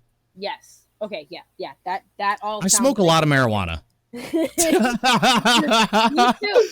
That's why, like, honestly though, like smoking weed and then like jumping into science is a vibe. Not gonna lie, but that like obviously not the same goal as that experiment. But dude, there's weed science. Oh my God, there's so much science behind weed now. It's amazing. Yeah. Like Michigan, because of how strict our laws are on weed, so it kind of had this weird double positive effect. When we voted for the weed laws here in Michigan in 2018, there was a seed to sale stipulation that you needed to have QR code tracking from that seed that was planted in that pot, and it has to be tracked all the way to the sale. So you can just grab a marijuana product and scan it with your phone and you get all the info on it. And that's for all legal sales. And so a lot of people thought logistically that was going to be a nightmare, and it kind of is. But that allowed us to have the highest quality and the highest ability to do quality control out of any other industry out there right now. And that allowed the prices to just plummet because now all of the marijuana has an expiration date. So facilities have to sell their weed before it expires. So then you get cheap deals. Yeah, whatever the hell, if that's what you guys are doing that's different in Michigan, you're doing it right. Because if somebody who's like Oregon can't compare. I mean, no, honestly, Oregon's probably the most comparable, but still can't beat Michigan. California, not even close. Colorado, not a thought. New York, not even on the same scale. Michigan got the best weed. Y'all have great, and like Boston, like no, not even a question. Like you guys have like the craziest things for the craziest prices. Yeah, and like I don't understand how you do that. It's just because we made it so easy to like, hey, anyone could come make and grow weed, but you just have to follow these couple of simple rules, and we're not going to be dickbags about it either. And then 16% sales tax makes it affordable, so that way it just works. And then now all of the Republicans who fought this, like, okay, you got to think about all of the small town communities, right? Like one of the guys that I work with a lot, his name is Dan Law. He's on the city council for a town called Owasso, tiny little Republican town about 30 miles away from Lansing here. And he's a low volt guy, so I work with him on, IT stuff all the time when there's big projects. We'll both get called into a job. And talking with him, he's a diehard libertarian conservative. And even he is like, man, this marijuana money is the best shit that ever happened to my town. We built a whole new playground and we fixed up the park. And now we got extra income to spend on like roads and, all this other shit. And I've been having the time of my life trying to tell my other fellow city councilmen, hey, this is the best thing that's ever happened to us. Look at the money, look at the numbers. And one of the most frustrating things about being from northern Michigan, hold on, you got your state of Michigan here. So you got your road map. I'm from way up there at the top. Right now I live down here in the center. So way up here at the top, that's all tourism industry. And so in the tourism industry, you need people with disposable income to spend money on a family vacation to go boating in northern Michigan for 2 weeks. But when people can't take a 2-week vacation anymore and they don't have disposable income to go on a family vacation and spend money, then places like where I grew up, they fucking die.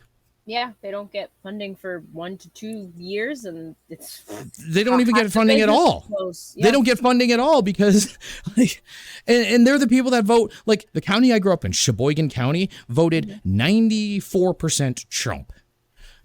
He never visited them. Granted, Hillary and Joe never did either. But the point of the matter is they don't have any industry up there. They're all it's the things that run up there are all Walmart and Dollar General and gas stations and your local businesses that are dying every single day because people can't afford to live in the region, so they leave. Yeah, that's yeah. I mean, it's to me it's upsetting when later on they realize that like all these taxes on things that could help the public immensely, like weed, are actually good for the community. But I mean, I guess because the cruelty is the point. Remember? Yeah. If you failed, it's your fault, not society's. You just don't want to take accountability for your own actions. Stupid liberal. That's why I think it's up to people like your friend Dan to like, as a conservative libertarian, to go back and like bring these ideas to your community and like be like, hey, maybe this actually isn't so bad. If we really need to look at it through a libertarian perspective, then like do that. But like the libertarians, their heart is in the right place. Yeah, their heart's in the right place. The problem is in the execution. Yeah. It's, I don't know. It's difficult. Next question. Yeah. Oh no! You didn't. Oh, you got Albert Einstein. Oh, and you right. Got, Karl Marx.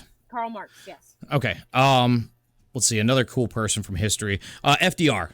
1,000,000% FDR. Why FDR? Franklin D. Roosevelt is responsible for why America was so great.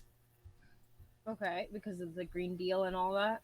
Well, because of the New Deal. Yeah, after the collapse of capitalism in 1929, he got elected in 1932, and because he spent a shit ton of money, well, hold on.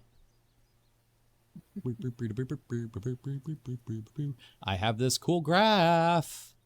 I think it was this one.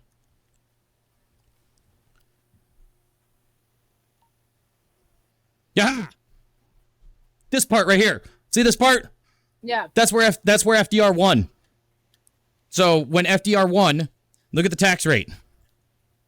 Taxes go up, and then look what happens all throughout World War II. High taxes. That's how we paid for shit. Yeah. That's why America was never in debt, because FDR taxed the rich. Now, the reason why America went to shit in the 1920s was because we stopped taxing the rich. Look at 1918. We established the Fed in 1917, and that was when we established federal taxes, and a whole bunch of our modern-day tax code was established back in 1917. And so that's where a lot of sovereign citizens will argue that, maritime law this and Black's Law Dictionary that, 1917 Federal Reserve, blah, blah, blah. They're all suffer from Dunning-Kruger syndrome. They're too stupid to know they're stupid. So anyway, we establish the Fed, we start taxes, and then they realize, oh, wait, if we don't tax the rich, then free enterprise. And so that's where you had the Roaring 20s, where billionaires did spend a lot of money on philanthropy and building shit. But the problem is it all collapsed, as we saw. And so FDR won his election, taxed the rich, and we spent that money on public infrastructure, public services, public colleges. And we made college free. A lot of colleges said no darkies, and that was sucked, unfortunately.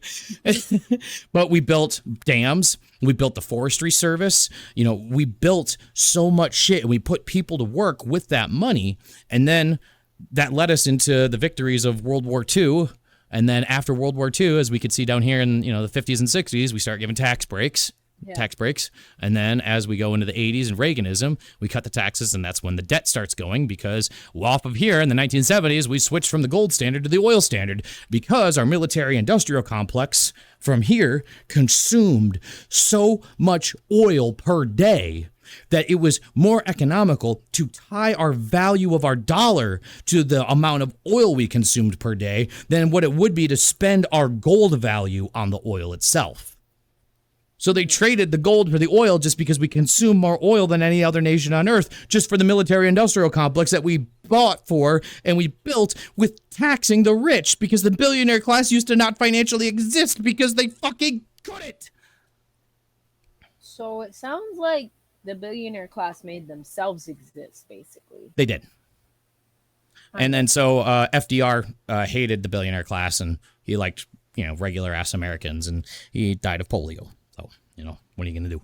And funny enough, the facility, Niowave, they're inside of an old school that had to be renovated due to polio. So there's like a whole bunch of like polio-specific things inside of this old building that's an old school that's a particle accelerator for the cure for cancer. It hurts my brain. Yeah, no, they actually had they had a whole wing for them. They're all gone now, but like all of the stuff is still there for like the hookups and the foundation and all that shit. Yeah. Yeah, all of it's still there. When I think about the fact that we had iron lungs, I'm like, nah, we could do anything in terms of medicine. We're just choosing not to. Because if you're telling me it's not profitable. I told you already. I already told you. We have the cure for cancer. Yeah. Pharma won't fund it because they don't think it's profitable. Truly. Like, we were once sticking people in giant machines personalized for their bodies to live the rest of their lives out of. We can do whatever for them. We want. Exactly. It's not to. The cruelty is the point. Obviously. What is? Oh, we had FDR. Honestly, somebody else. Man, honestly, Ronald Reagan, just to bully him. Okay. Just for that set. Reagan at the Tea Party. Fuck yeah, I'm gonna bully Ronald Reagan at the Tea Party. Do you know how much that man hated? Well, I was okay. Well, since I'm queer as fuck, I drop fag bombs all the time, but I've been trying to censor more because TikTok doesn't allow you to. Now? Well, I feel like, why can't gay people say the F slur? Right? Like, for fuck's sake, you're going to spend my whole life calling me a faggot, and now that I want to fucking own it because I'm fucking fabulous, now I can't? Yeah. Suck my ass. I agree. So, I'm beautiful, bitch. Fight me. So you still got 4 and 5. Okay. No, we got FDR. Oh, no, we got 4. You need 5. I got 4. So we Reagan, and then probably the last person. I don't know. Maybe Sun Tzu. Oh, you want to learn the art of war? Well, I mean, the dude clearly had a lot of thoughts, and he did have a lot of thoughts in his head. I would greatly enjoy some tea with Sun Tzu. I mean, obviously, if translation included, as long as that's exactly. No, the tea brings them back to life, but it also serves as a translation. Okay, cool. So it's like it's super tea. It's all built in, basically. Gotcha. So 5 people in history I'd want to have tea with: Albert Einstein, Karl Marx, FDR, Ronald Reagan, and Sun Tzu. And Sun Tzu. Okay. All right. Describe the good life. I mean, the good life is finding value in your labor and being able to have enough surplus labor value to provide yourself adequate shelter and medicine and food for yourself and for your family. Like, it shouldn't be anything like that's the bare basics. That's what most people want at the end of the day, is to have. A lot of people like to work. I get value from work. Like, when I do something successful and I get paid to do it, like, that makes me feel good. And as long as I'm not being exploited and I can pay my rent with that and then have money left over to go to the crafting store or, buy something that I've wanted for a while, then yeah, like, it shouldn't have to, nobody should want to be a billionaire. Like, that's somebody who's mentally unwell. Billionaire is a mental illness. I mean, it's somebody who's they probably need a therapist because their greed can't be sated with life. Yeah. Yeah, exactly. Yeah, I don't, and I mean, just. So the good life is getting value for the work that you put in, and that being valuable enough to pay for the things you need to live comfortably. Okay. And fuck it, maybe a vacation, right? Yeah, maybe a vacation. if we're shooting for the stars. Yeah, I mean, hey, vacations are good. What is the weird something from childhood that you always had lying around the house? So, like, that the idea behind this question is, like, probably from your parents' profession or just for whatever reason, like, maybe the town you grew up in, like, you just always had, like, a lot of something all the time around the house. Do you have anything like that? Well, my mom is from Wisconsin, so her thing was cows, because when your personality, all right, when so many white people get together and try to form their own culture, and that culture is cheese. Why would you? That's my mom right there. And so her thing was cows. And so when I was a little kid, everything we had was cow themed, and so I still have a stool that's painted, black and white like a cow, and we use that every day. And one of those silly things from childhood that is different than everyone else. Yeah, no, that's that like you still have around. Yeah, no, that was literally it. Like, I feel like everybody has one. I love that yours comes with cows. Story. It does. Moo, motherfucker. Honestly, I will die on the hill. White people have culture. It doesn't look like mine, but they have culture. They have culture. It's usually in the form of petrified milk. It's not always, but most of the time, though. Come on, let's be fair. They got it. it's because even mayonnaise is still milk based. No, but like. Well, egg whites and vinegar. I mean. Clapping on a plane. clapping when the plane landed. Clapping when the plane lands. Yep, that's white culture. Definitely. 100%. Good And job, pilot. We didn't die. Nothing to do with milk. Anything before a trade. Let's go. White culture is dying unnecessarily because the safer option seemed boring. No, I mean, yeah, okay. Maybe I would probably rephrase it as going to find out what the noise is. Oh, what was that noise? Yep, nope, 100%. You know what's funny is one of my best friends that I play games with. He's a younger black man, and whenever we're playing horror games, I always die first. But whenever we're playing shooter games, he dies first. So take that for what you will. Hey, I'm not gonna not say my people don't like to go in guns blazing. Oh yeah, no, he usually dies first. That's the funniest part. But when we're playing Phasmophobia, oh man, I get got every time. He's like, I'm out. I'm like, wait, where'd you go? He's like, I'm already out. Slightest scare or jump scare. He's so good at it. Yeah, he's so good at it. Playing Phasmophobia in VR is horrifying. Let me tell you. That's why I refuse. My partner has been trying to get me to play Actually, he's been trying to get me to do Resident Evil first because he's like, that's a good one to ease into. Yeah, Resident Evil's fun. But no, thank you. No, like just the abject, raw, guttural screeches of terror that I go through when I play that game in VR. Like, I watch him do it, and I see him having a bad time, and I'm like, why do you subject yourself to this? Masochism. Apparently. Yeah. Mm-hmm. It's like, spank me, daddy. I want to be scared. Reality isn't scary enough right now in this day and age. Dude, exactly. Like we don't have actual Nazis in Florida if you want to go visit a horror show. Actually. All right. So, speaking of horror, how does money make you feel? I hate money. It's fake. All right. Aptly put. What is your favorite show and what do you love about it? Ooh. All right. So my favorite show. Well, old show, The IT Crowd. Okay. Just because that's one of the it's British comedy on what it's like being in the IT department and dealing with people who don't know how computers work, but they're your boss. Okay. And just like that was one of my favorite shows ever. And the running joke from the show is, "Hello IT, have you tried turning it off and on again? Well, is it plugged in?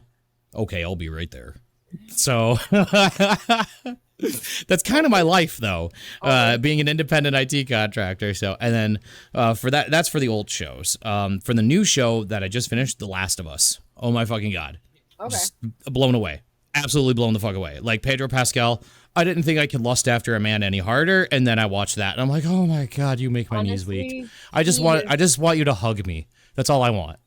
Like, I just want a hug from Pedro Pascal, and I would feel like, and Winona Ryder. If I could get a hug from two people on Earth, it would be Pedro Pascal and Winona Ryder. I feel like all of my childhood trauma would just melt away. I love that because, like, I feel like they both give off very, like, protect me daddy energy. Exactly. Like, both of them. I mean, come on, Stranger Things. Like, you're looking at those giant, angry but sad just mom eyes, and you're just like, oh God, I bet that would be so nurturing. I'd feel safe if I knew Winona Ryder was coming for me. Dude, 100%, man. If I knew Winona Ryder was on the way, I would just kick back and be like, oh yeah, panic attack, you're over. All right, just waiting here. Okay. Ooh, I'm gonna be very interested in it. The world is ending. Who are you calling? Where are you going? What are you doing? Well, see, funny you mentioned that because there was a tweet that I made a few weeks ago where it was a meteor hitting the Earth, and the camera, it was a CGI video, and the camera was inside of the plane, and it was captioned, "In this situation, what you do." And the meteor hits the Earth, and the plane rips in half, and it spirals down. And everyone in the comments is like, "Well, I'll just fucking die, I guess." And I was like, "Nuh-uh." So I hop into my little meme editing tool, and I took a photo of me holding my giant vape, like holding it like, all like royal and whatnot, like, and I made myself big and put myself in front of the meteor. And so because it says what you do in this situation. So I quote tweeted it with that picture of me blocking the meteor with my vape. And I said, I'm calling President Weed. So the world is ending. I'll put on my superhero cape, become a kaiju, and smack the meteor away with my giant vape. And then rip a fat cloud and get the whole earth high. I think I already planned this out. in theory, you might need something a little bit more heavy duty, but that's just me. Well, see, I'm building it's the opposite of a shrink ray, right? It's a grow gun. So, put on the suit, turn on the grow gun and just become a giant kaiju. And then, Oh, so wait, like the Ant-Man paradox. Yeah, exactly. Yeah. Because, hey, I'm a supervillain. I'm a supervillain politician, right? Out the kaiju part. I'm like, wait. Yeah. Yeah, you got to grow massive and then, knock that bitch out. Just catch the meteor. Well, yeah, but, I gotta give Mars payback. Like, fuck you, Mars. Okay. So, you got to hit it towards that guy. So if you were on the ground. If I was small, okay, and the world was ending. There was no grow gun. Okay, and if I wasn't a supervillain politician and I couldn't save the world, damn. You can still have your normal size Stizzy. Okay, I could still have my normal vape. Well then, yeah, probably, like, if the world is ending, might as well just go to the local dispo, get as much as I can, grab my homies, and just fucking blow clouds until the cloud blows us away, right? All right. So you're a pop the wine and call it well, what a are you day. gonna do? Hiding in a cave isn't gonna stop it. I mean, that's true, but there are always people like no matter what, I always encounter people who are like, I'm running. No, end of the world party, man. Like when I die, like when I have my funeral, I want a motherfucking funeral clown. Like 100%. Yeah. I can life see is that a being joke. pretty good. Life is a joke, man. Like you gotta have a fucking funeral clown. I agree. I just want Honka, a honka. party. I don't know Exactly. what the party is gonna look like, but I just want a party. Well, that's what I'm saying. Like, hey, have a projector showing off all of my silliest moments. Have a bunch of bongs. Like, fucking light it up and have fun. Like, celebration of life. That's what a funeral should be. Unless you go out like a bitch or a bat. Yeah, unless you go out like in a really sad way or a bitch way or an evil way, right? Those are the only 3 stipulations. Yeah, for sure. Happy deaths only. Yeah, happy deaths only. I mean, I'll be pretty happy when Ted Cruz dies. Let's just be real here. So no, okay, I have to. Okay. I think everyone can agree on that one. That's a smarmy little shitbag. I'll leave that one. I'll leave that one alone. Where's your favorite place to sing or dance?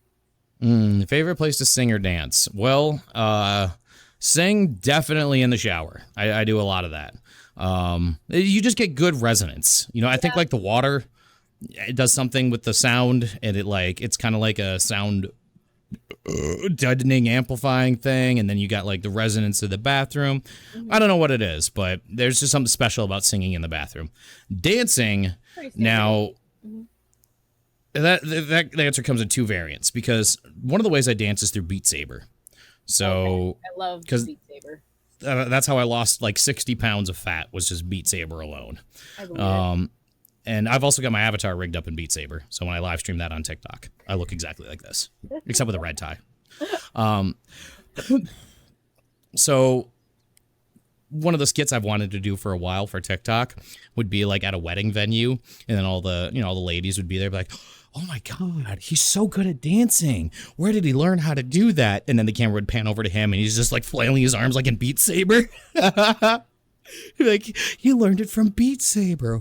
Wow, those, like Guitar Hero, right? The joke was you play Guitar Hero, you play real guitar. Beat Saber, you can really dance. My sister used to be obsessed with the Just Dance, and like anytime the song's played, it's the Just Dance dance. Yep. It's not any other dance. It's the Just Dance dance. Oh, so yeah, that's no dancing. I don't know, like during Detroit Pride, they had this cool concert going on, and so they had all the people were hiding from the rain, and me, I don't give a fuck. So I was out in the rain, and the stone seats, they're like like polished granite Yeah. because of the way that the place is set up. So the rain made it like super duper just slick.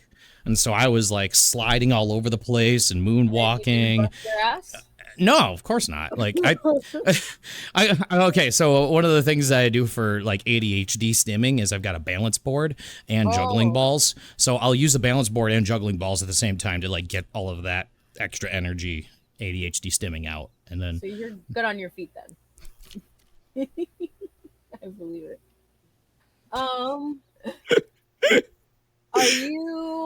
Are you a leader or a follower, and why? President Weed. Nah, I just follow. I mean, I hope you don't say follow. No, man. Okay. I'm ready to lead a revolution because I don't see anyone else stepping up to the plate. Even people like Hassan Abi, who've got the audience and the money and the voice, even he is not stepping up. So Yeah. what the fuck? Yeah, and I mean, he would be He would be the most powerful tool on my side right now, but he won't. He made fun of me one time. Did he really? That's what he did. Yeah, he straight up made fun of me one time.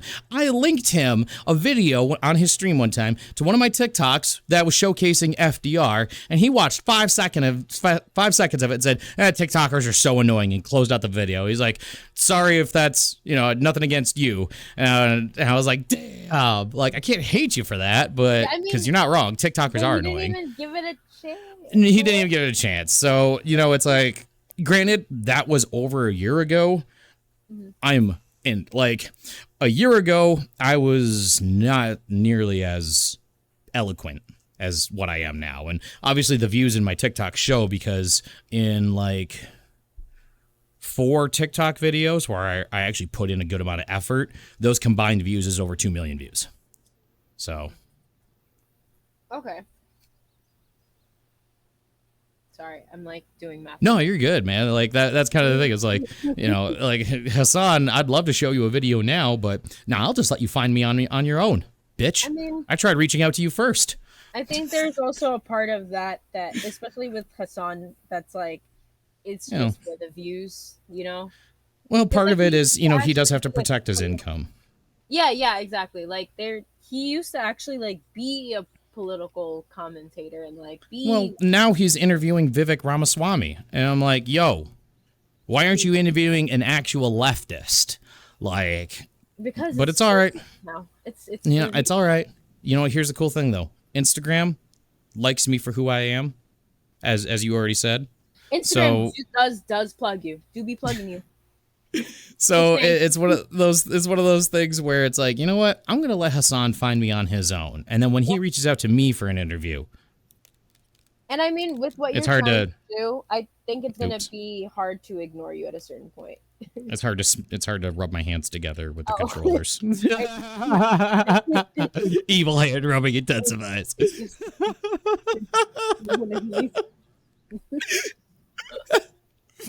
Oh. Okay. Do you consider life to be long or short? Both. Yeah, pick one. No, it's both. Wow. I'm bipolar. Wow. So life is too short because of capitalism, and life is also too long because of capitalism. Now you have to explain. Well, if all of your time and energy on this earth is spent laboring for somebody else to profit while you struggle to survive, struggle for shelter, then your life is kind of short because you're not living, right? Yeah. And at the same time, when you're stuck in that hellscape, life feels like an eternity because you don't see a light at the end of the tunnel. And so it just feels like forever. And so I think that's too long because if your life is only to just work until you die, then that's not a life. That's just slavery. And so that aspect of it, that's too long. And then, if you are able to survive long enough or be given the birth lottery, right, where you're just born rich, then life is too short because you are born too late to finish exploring the world and you're born too early to go explore space because we can't collectively get our shit together. Nope.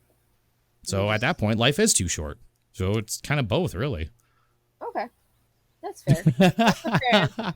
Well, I think that's why I have. I think it's interesting that some people see it as one or the other, but I think the way that you explained it is why, like, the question is interesting. Yeah, that's a good Like, question. if you're just living for other people, then are you actually living? Exactly. Are you actually living? Um. Do you Sorry, have it's siblings? ADHD. No, Yeah. you're good. You're good. I got a younger sister and a younger brother. Younger sister is a total crystal hippie freak. Love the shit out of her, but she almost fell for the iTunes gift card FBI taxes Oh thing. no. Yeah. It's okay. Yeah. I almost did too once when I was younger. She I'm almost, just gonna blame it as a child. I was a child. well, all I had to do was just be like, Jordan, the FBI says you owe taxes, and so you have to give them an iTunes gift card. Now say that out loud like 3 times in a row, and then tell me what you think after that. And then she was like, oh. I'm like, yeah, I hang up on him. To be fair, I did this when the computers were still boxes. So like Okay, I really didn't know, like I didn't even know what taxes were. They tried to scam me before I even could pay taxes, and I believed them. Exactly. What is the meanest and nicest thing you've ever done to a sibling? Well, let's see. Nicest thing I ever did to a sibling was my younger brother, letting him move into my house and feeding him and letting him use my stuff when he's 25. Born in the Yeah, and he didn't want to pay me any money for rent, so or like help out with the groceries or clean it all. So I didn't kick him out, but I said, "Hey, bro, I need like $500 so I can like pay rent and buy food if I'm gonna be feeding you." And he decided to get angry at me and rage pack up all of his stuff and move to Florida. So, well, it was still pretty nice of you.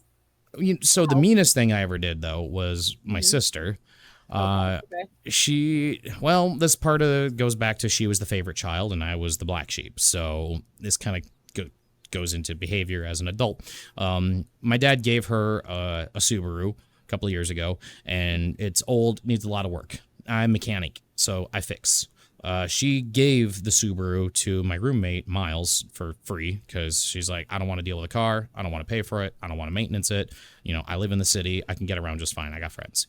So she gives the car to Miles, and I fix it up for Miles. We get it registered in his name.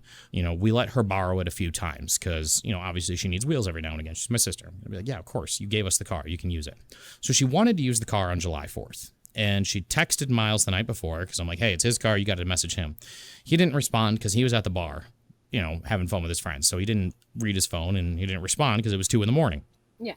And so the next morning, she messages me, be like, hey, bro, I never got a response back last night. I feel entitled to use the car since I gave it to you. Can I come over and grab it? And I was like, well, no, you're not. No, that's the problem is you feel entitled. Like, you have to ask him. And so she called him and started blowing up his phone and just like yelling at him, angry at him because he didn't respond earlier because, it's 8 o'clock in the morning after he was at the bar until 2 a.m., right? Like, come on.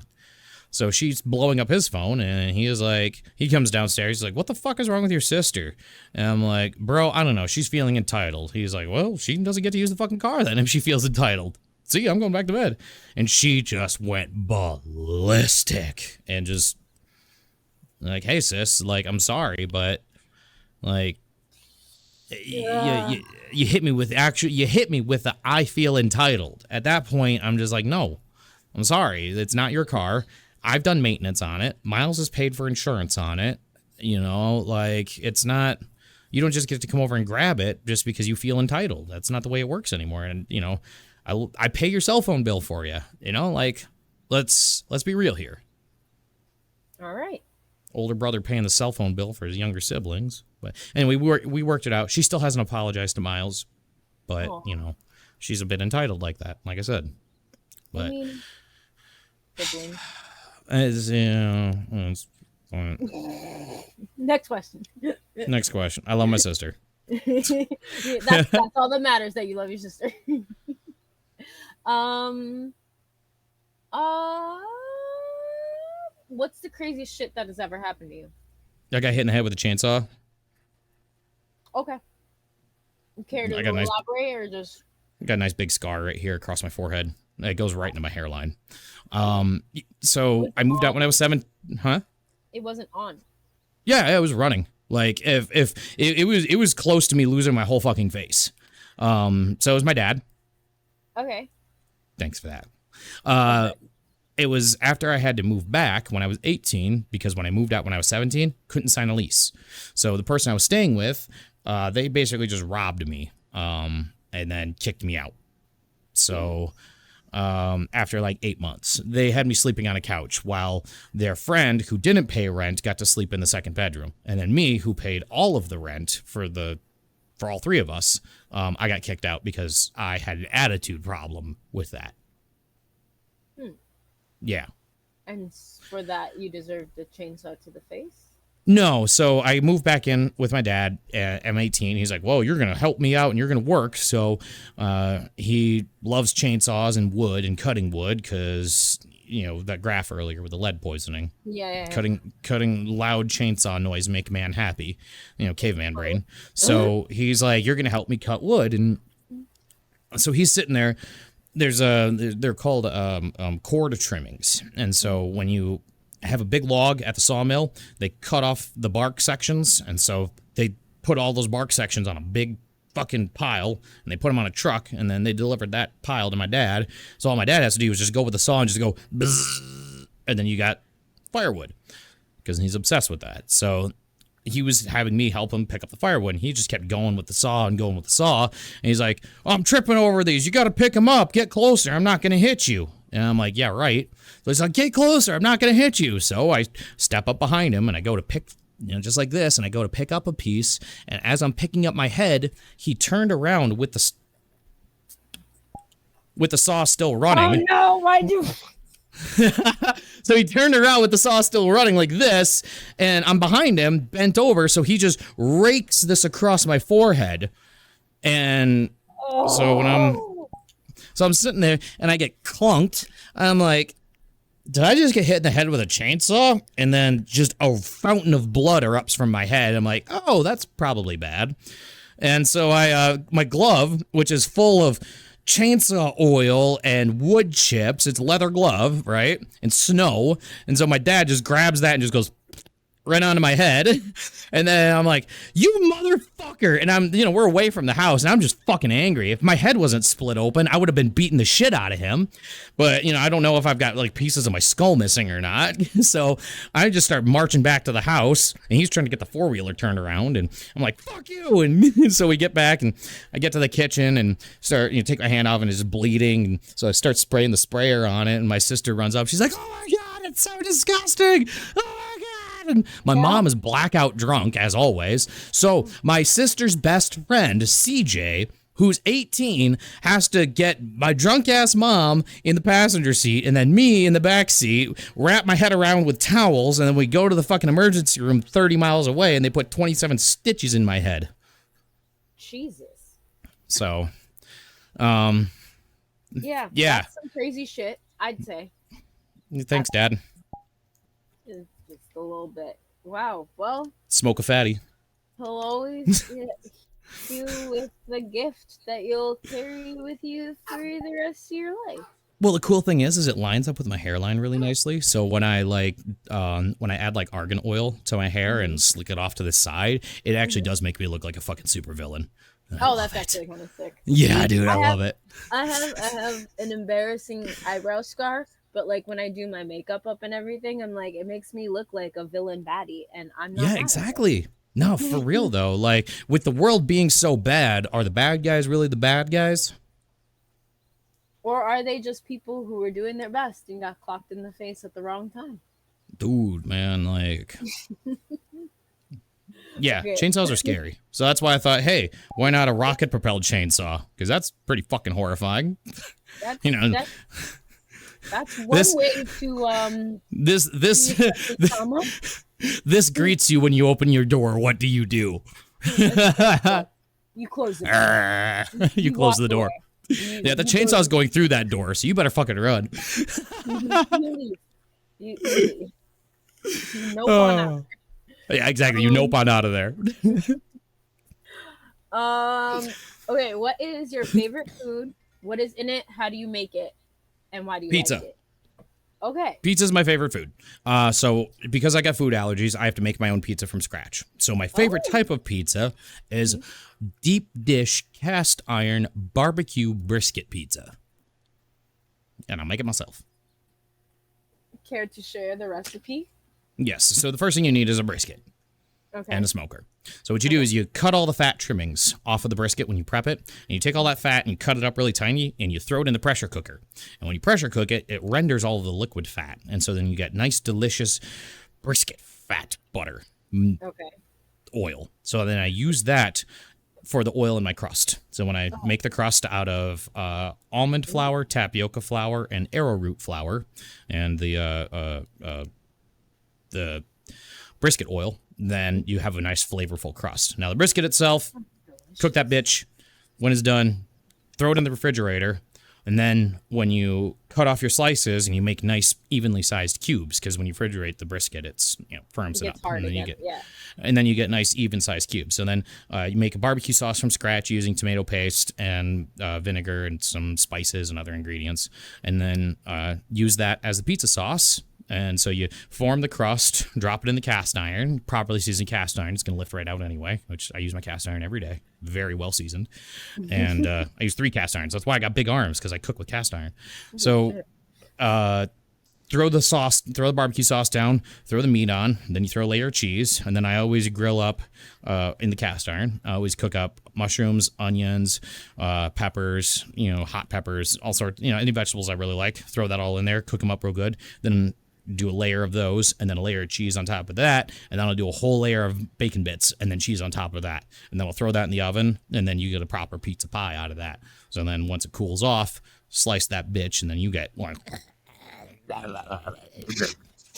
And then finally eat the shit out of it. Yeah, it takes like a full 2 days to make, so it's a time consuming process. Damn, but it sounds delicious. Honestly, It's the best shit you could oil ever eat. in the crust sounds like such a mood. Like I'm Dude, gonna have it's to so try good. that. Also, use ChatGPT for baking recipes. I have been using ChatGPT for all of my fucking recipes. So I Wait, said, hey, ChatGPT, I need a fried chicken recipe that doesn't use wheat, eggs, or corn. And so it said tapioca starch, coconut flour, and whole milk. So the ratio, 1 pound of chicken, half a cup of tapioca starch, quarter cup of coconut oil, and a half a cup of milk. Ratio that bitch up. Season the fuck out of it. And what you do, mix all your wet and dry ingredients together first. And so you have, and then the instructions are dip your chicken one at a time into it, but I just fucking mix it all together and I don't give a shit anyway. Now, lazy I way. cook it in coconut oil. And the best part is the oil stays clean after up to 10 pounds of chicken. Wait, Perfectly serious? clear. Not a Does it single not- drop. Does it brown at all? Like, does Well, I mean, the it browns a little bit batter as long as brown? I don't. Well, yeah, I've been using chicken breasts though, so No, wait, but you Oh. coat the chicken breast in the batter from like the tapioca root and the. yeah, coconut like, and tapioca. None of it that- falls off. Not a single bit of it falls off. The oil stays clean. So all I got to do is filter it, because every once in a while you'll get like a burnt bit that'll fall off, but Yeah, then yeah, yeah. filter it, and then I have clean oil still. And then as long as chicken thighs, you want to change it after about 5 to 10 pounds, as long as you cooked it quickly. But chicken breast, 10 pounds all day, the oil is still perfectly clean. There's not a single fucking drop of flour. So I might just have to try that.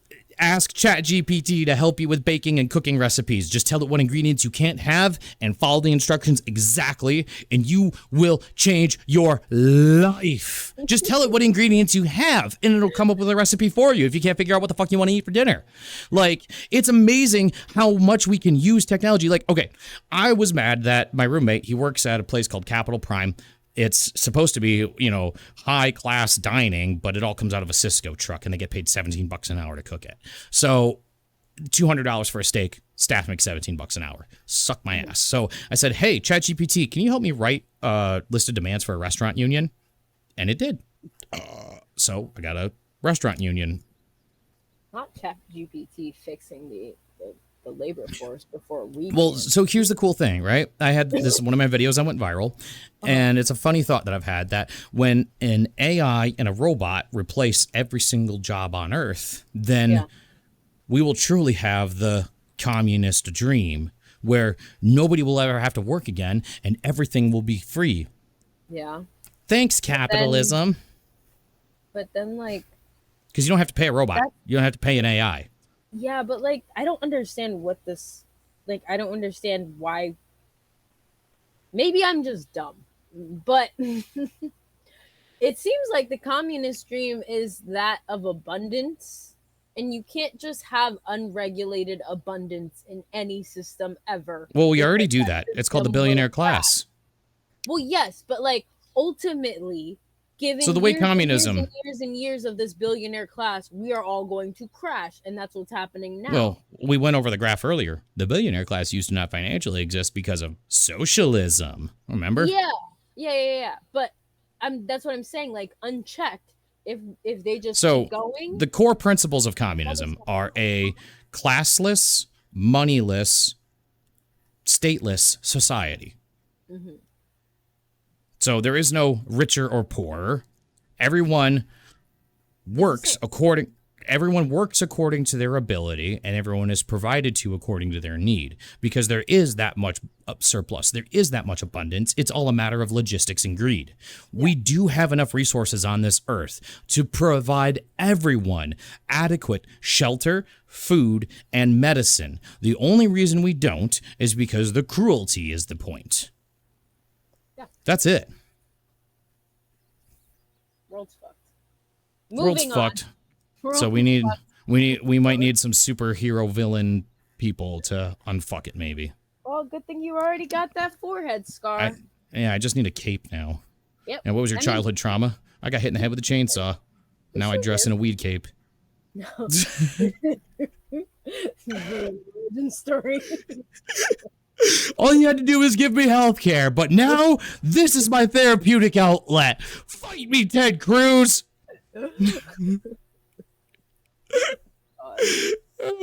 mean, for real, though. Like, honestly, jokes aside, that is kind of what I'm doing.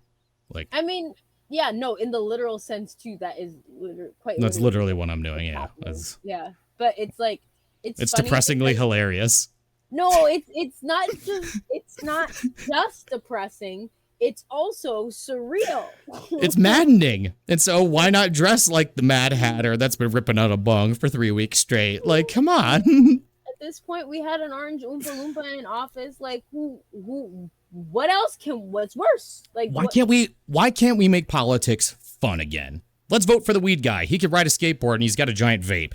Yeah. All he wants is healthcare and bullet trains. Like, goddamn. I don't see anything wrong with that kind of campaign, honestly. Honestly, vote fuck you party.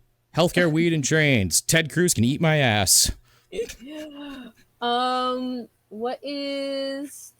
What's either the best, the weirdest, or the worst dream you've ever had? One of the best dreams. Ooh, okay. So one of the worst dreams I ever had was after my mom died, and I was back in her bedroom. And we were all watching a movie, and the dream, I was just in my dream, and it felt real. And we were all watching a movie. And I was like, "Wait, Mom, how are you here? You just died." And my brain just couldn't process it until I woke up, and I was like, "Oh, fuck, ow," because that was, one of the better memories from a kid was just watching Survivor or Lost, at 9 p.m. in my mom's room. We were all eating popcorn, and that was the one time we weren't being yelled at. So, that dream kind of fucked with me. Understandably, that sounds very trippy. Things I should have a therapist for, but don't. So, about you know what? No, here is the best dead mom joke. Okay, because I came up with this wretched joke back in the 2 days before my mom died. I was on a job site, and since I'm a contractor, people call me for work, so I got to pick up my phone. And I was getting hit with those scam calls, but it was with the car's extended warranty one. It was a robot lady voice. So, I get a call, and it says, hey, number from your area code. So I was like, well, I know it's a scam call, but wouldn't it be terrible, right? Because they always call you from your own area code. Wouldn't it be terrible if you had a dead parent and somebody who doesn't know technology, right? They're sitting there at their desk one day, tick, tick, tick, tick, tick, tick, then their phone rings and it says mom. Because who deletes their mom's number from their phone when mom dies, right? Yeah, nobody does. Yeah, nobody. I don't give a fuck who you are. And so exactly, it's your mom's number. You can never delete that. So it rings mom, and oh my god, mom, you've been dead for 5 years. Yeah. Hello? Buzz, click, whir, hiss. Hello, we've been trying to reach you about your car's extended warranty. Then throw the phone, right? And make that a little skit. So, I'm cackling to myself. This is the funniest fucking joke ever, and I can't wait to tell my mom. So the next day, I'm supposed to be going up north to go visit my mom, and so girlfriend gets out of work, we pack up the car, and, we hit the highway, and, 20 minutes into the drive going up north, my dad calls and says, hey, you guys got to come to the hospital. It's not looking good. And by the time I get to the hospital, it's just life support. They already did a CT scan, and she had a stroke because she was abusing her Ambien to get high because she never beat alcoholism. And so I got to tell my dead mom joke, and then I got to unplug the life support machine. Like, literally, you get to unplug it from the wall to turn it off. And so there's not like a power button. You just unplug it. And I'm sitting there like sobbing and laughing at the same time at the irony of everything that's going on. I'm holding my mom's, hand. Her heart's, shutting off because we turned off, the adrenaline pump, just unplug it. It's just like, well, goddamn. So, and then I became an alcoholic for a year to process that. And then started my transition from, into a honey badger because fuck you. Fuck you for dying like that, you dumb bitch. Like, seriously. So, right? I know. So, it's the mother of all dead mom jokes. Got to tell my dead mom. Is it bad that I'm like, I want to use that for the intro? Because, like, no, for real, like, use it. It's one of my favorite jokes to tell. It's not just like the joke. I'm just like, that's like so human condition. Meta. Yeah, dude, it's just like so like, I don't know. I like, okay, maybe I'm not trying to be fucked up, but in a sense, like, to me, I'm just like, oh my god, that's like beautifully disturbing. Dude, it's so fucked up. I love it. Like, so like, I'm not trying to be rude. Like, no, dude, you're not. You're not. Like, you have to kind of, if you're gonna get offended by, like, death, then you clearly haven't healed from it, right? Like, my mom, she was miserable. She hated the world and she hated her husband, and alcohol is her escapism. And then, for me, when I got VR, that was my escapism, and that's what changed me as a person and, led me down a better path was, kind of doing what she never could was, actually being able to be fully creative without restriction. And obviously, you see on Instagram what the fuck that became. So I became who I am in spite of my mother and my trauma, purely out of spite. Yeah. And I mean, but like, at the same time, it's all just like, in a sense, the cycles repeating themselves of just coping. You do what you're taught. Yeah, doing what you're taught, and then like lending yourself to your vices, I guess. Mm-hmm. But then finding the line to where like your vices will destroy you, and trying not to cross that line. And dude, it's a journey. Well, there's not exactly a book to life right now. Some people will argue it's, whatever their religion is, but life unfortunately is what you make of it. And some of us are dealt a really shit hand, and some people are able to play those shit cards and bluff and, able to clean the house with it. And, my hat is always, I need to make an animation to take my hat off. My hat is always off to them for, being able to beat the game that we're all forced to play where the house always wins. But, it shouldn't have to be this hard. You shouldn't have to play the game perfectly or die. That just seems fucked up. The house has enough money. It is fucked up. And even Monopoly you for using humor. Oh God, yeah. Like that's the only thing you can really do is just like point out how absurd it is and try to laugh at it, because if not, the depression will crush you, and that's why theater is both laughing and crying. Yeah. Yeah. Oh. Okay. Wow. I'm like, I need to call my mom. I'm sorry.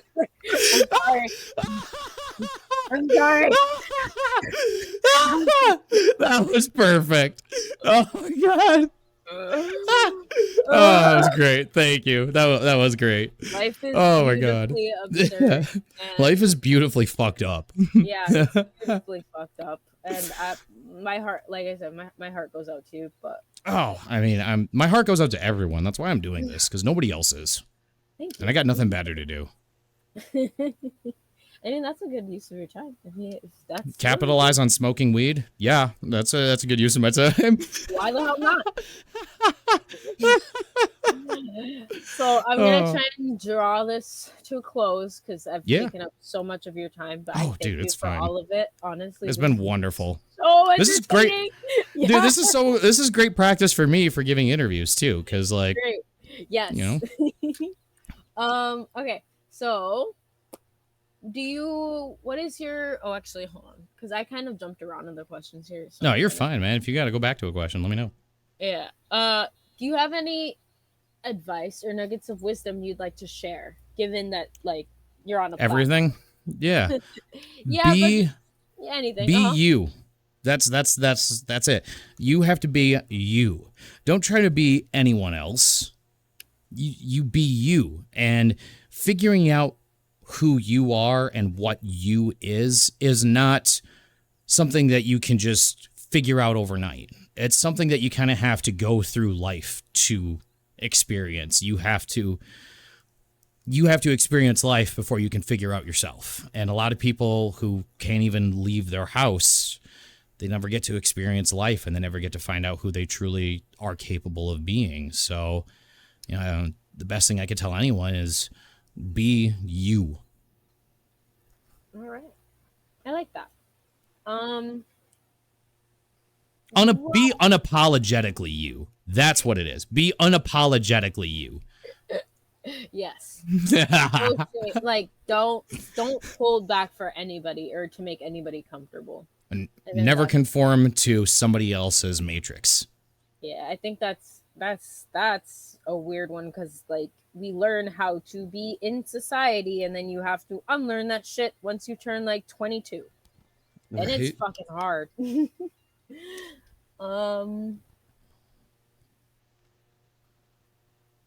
Let's see.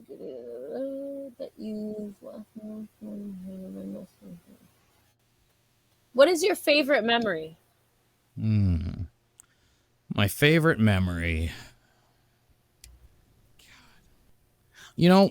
That's a hard one to answer, because our tainted memories, memories that are good but hurt now, are those still good memories? Looking at memories through a lens of time that causes, pain.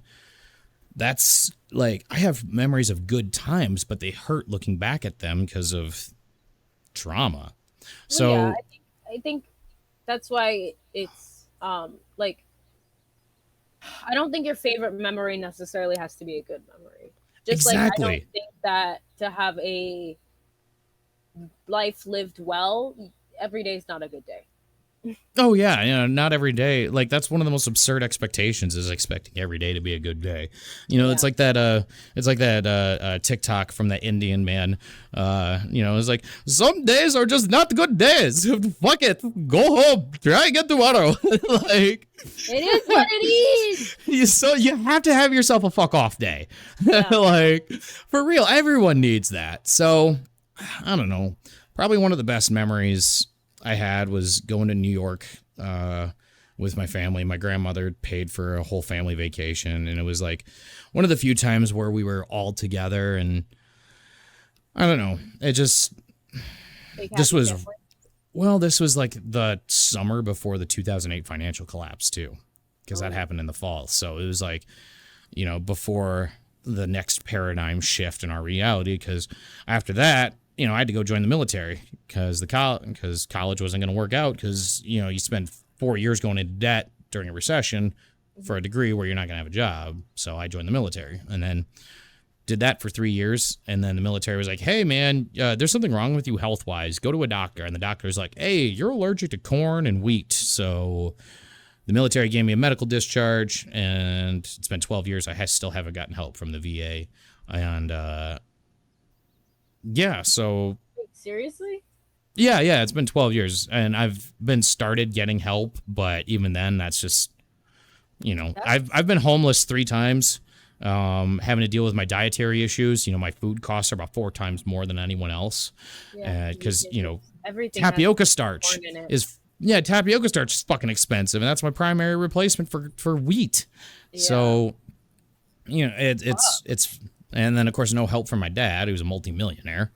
So, it's kind of like one of those things. Millionaire? Oh, yeah. My dad's a multimillionaire. Like, it's insane. He was an angry man? Well, yeah, he's an angry conservative who jerks off to Sean Hannity every day and then despises his children for the world being a shit place just because they can't afford to live in it. Yeah, he's fucking... No wonder he hit me in the head with a chainsaw. Fucking idiot. It's no shade to your dad, but, like, why is he like that? We went over that graph earlier, the brain damage graph, remember? I forgot. Yeah, you're going to have to bring up that graph in the editing. You're just like, boom, right there. Throw it up. Honestly, I'm going to use that argument every other day now. And you're like, well, actually, were you born in the 60s in the United States? Well, so one of the arguments I had with my dad when I was 17 was, he's yelling at me, get a job. We live in the middle of northern Michigan, in the middle of nowhere, and it's 2007. He's just yelling at me, get a job. Okay, can you show me how to get a job? Can you drive me to a job that's hiring to get an application? Can you show me how to fill out an application? Can you help me pick out clothing? Can you do one fucking thing to teach me how to be successful instead of just fucking screaming it at me? Be successful. All right, how? I don't fucking care. Figure it out. Okay, fine. Already know. Like, I'll figure it out. I'll figure out how to be fucking successful. And when I started to figure that out 2 years ago, he said, change your fucking name. I don't want anything to do with you. Jesus. So, I've got a lot of trans friends, and so I ask them a lot, what's worse? Being dead named because you're being invalidated of who you currently are, or being no named and being completely invalidated entirely. I don't even know who the fuck you are. Get out of my life. Change your name. He told me to do that. He told me to change my fucking name. They both suck us. And that's like... When he texted me, when Grandma died, said, hey, can you be at the funeral? I said, I don't have a father. I don't have a family. You told me to change my name. Why would he? Yeah, well, because he's a self-centered, entitled narcissist. Well, I'm just like, why would he then message you and request that you be at a family function if he already disowned you as family? Because he doesn't see it the way I see it, obviously. He thinks that telling a child, change your name, I want nothing to do to you, want nothing to do with you, he thinks that doesn't mean anything. But, when I make tons of content just showing who I am and what my voice is, because I spent my childhood listening to your bullshit and conforming to you, trying to make you happy, which now as an adult I realize that was never going to fucking happen anyway. Yeah. So for you to never even once watch a single thing that I do across all the platforms that I upload to, fine. I will change my fucking name. And then you'll see me on your fucking TV because you refuse to watch me on your fucking phone. Your own goddamn son. The person that you beat the shit out of because he was a child with autism. Yeah, that's So, my anger made me who I am. something happened in America in the 50s. The lead poisoning! It was the lead poisoning! It was tetraethyl lead! They put it in the fuel and it made everyone fucking stupid and violent! Dude, it's got, okay, maybe it is the lead. It's the lead! It's always the lead! It always comes back to the lead. No, don't cry, little Jimmy. It's okay. Oh God. Okay.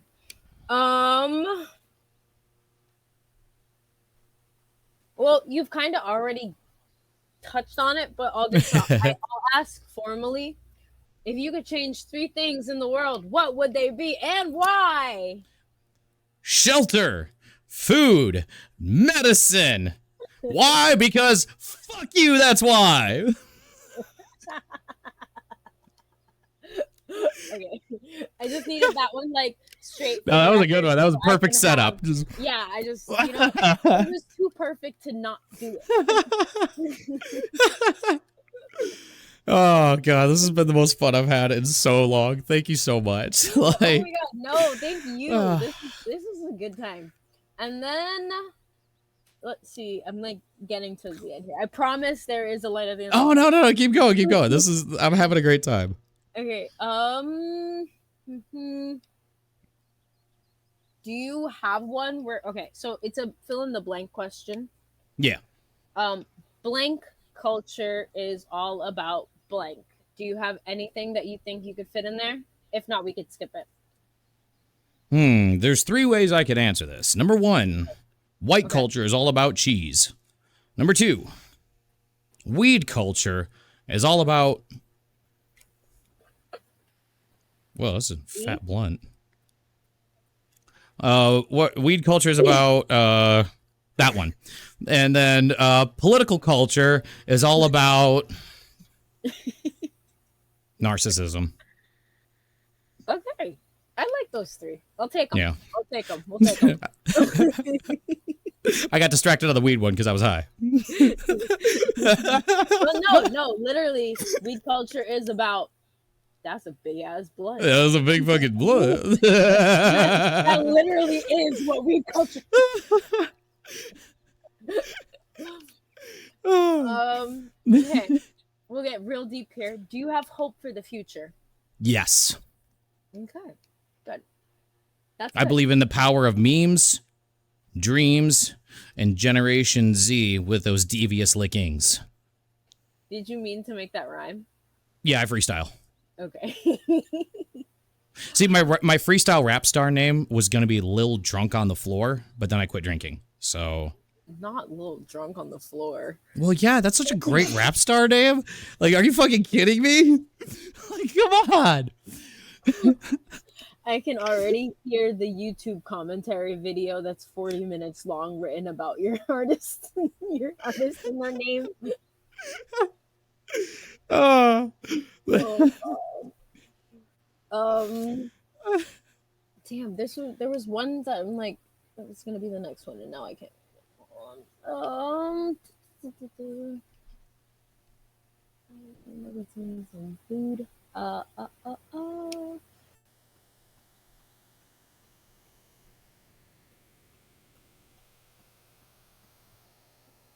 Oh, okay. 2 more questions. Repeat a song lyric, any song lyric. What song is it from? Who is it by? And then don't give me anything else. Trying to remember it correctly.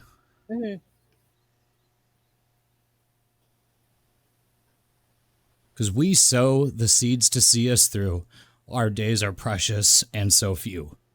Rise Against. For those of you that don't know, Rise Against the Machine. No. No, Oh. Rise Against. That's the band, Rise Against. I'm a noob. I feel so. Yep. No. It's called oh shit. I always forget the title because there's two of their songs from that album that I love the most. Re-Education Through Labor. That's the name of the song. Thank you, babe.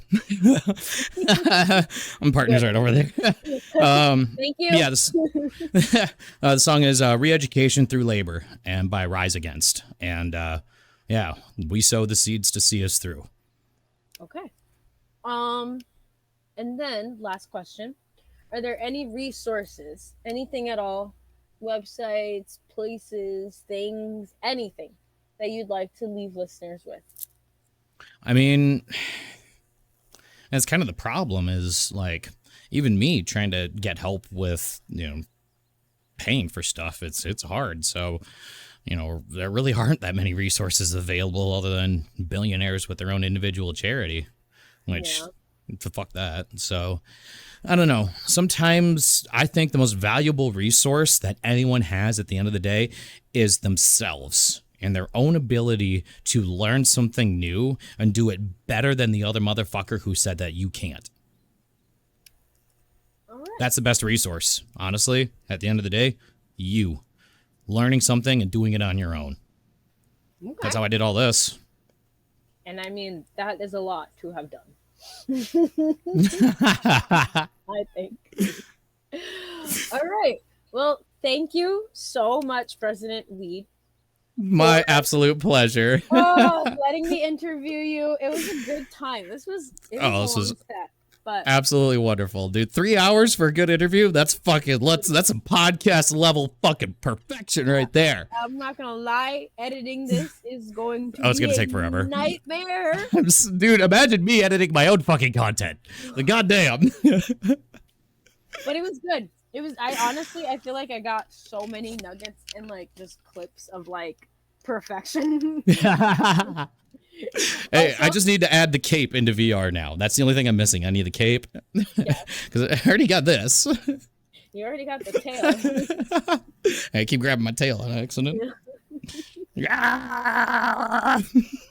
Well, are there any do you want to plug yourself? I know you have your whole scope of platforms. Yeah. Find you if they love you. Honestly, I made myself easy to find on the internet. Elyon113, ELYON113, and that's where you can find me everywhere. Same profile image, same banner, everything. And hey, at the end of the day, I want to get 60 or more young people, especially from social media, who are on the left that want healthcare and the drug war, bullet trains, term limitations, technology bill of rights, and to forgive all of the student loan debt. Step the fuck up. Toe the goddamn line and demand better from the system, or we will run the system ourselves. Fuck you party 2024.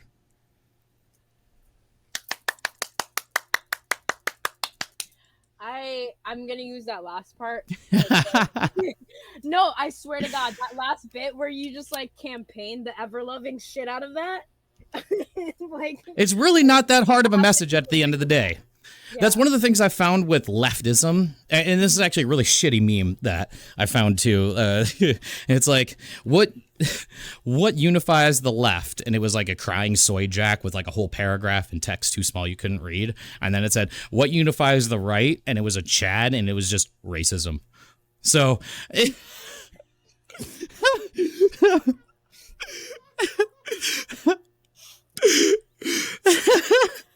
And when you really boil it down to at the end of the day, that's kind of what the problem we're dealing with right now. So what we need is a far left person that's kind of like Trump.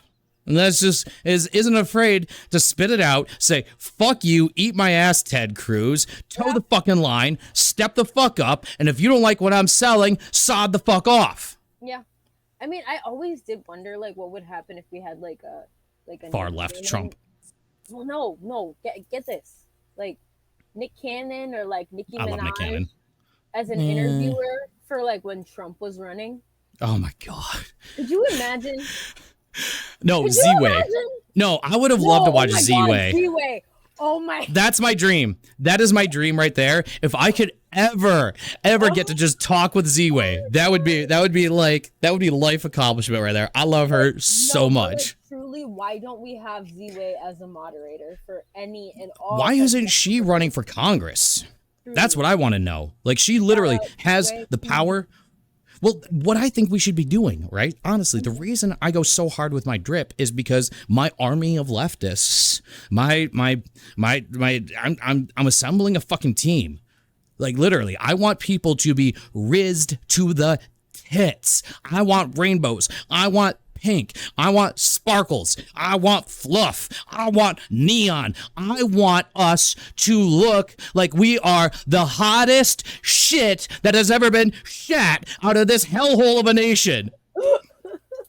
Oh my god. No. Not rizzed to the Tits, rizzed all the way, like they're perky. All I'm imagining is the scene from Monsters Inc. when they're walking in, but instead of all these different colors of furs and scales, it's just like one is in a weed suit, one is dressed like unicorn barf, one is shiny and golden, one is neon with glitter. Hold on, I got this. Oh, it's this one. All right, here, let me click it. Oh. Yes, we need a furry president. Well, that's why the mascot is a honey badger, because if Democrats get a donkey and the Republicans get an elephant, and all of the, conservative ideology is, hey, we're lions, we're a pack, we're heroes, we're the apex. Well, the fuck you party, who fights lions for fun. Yep.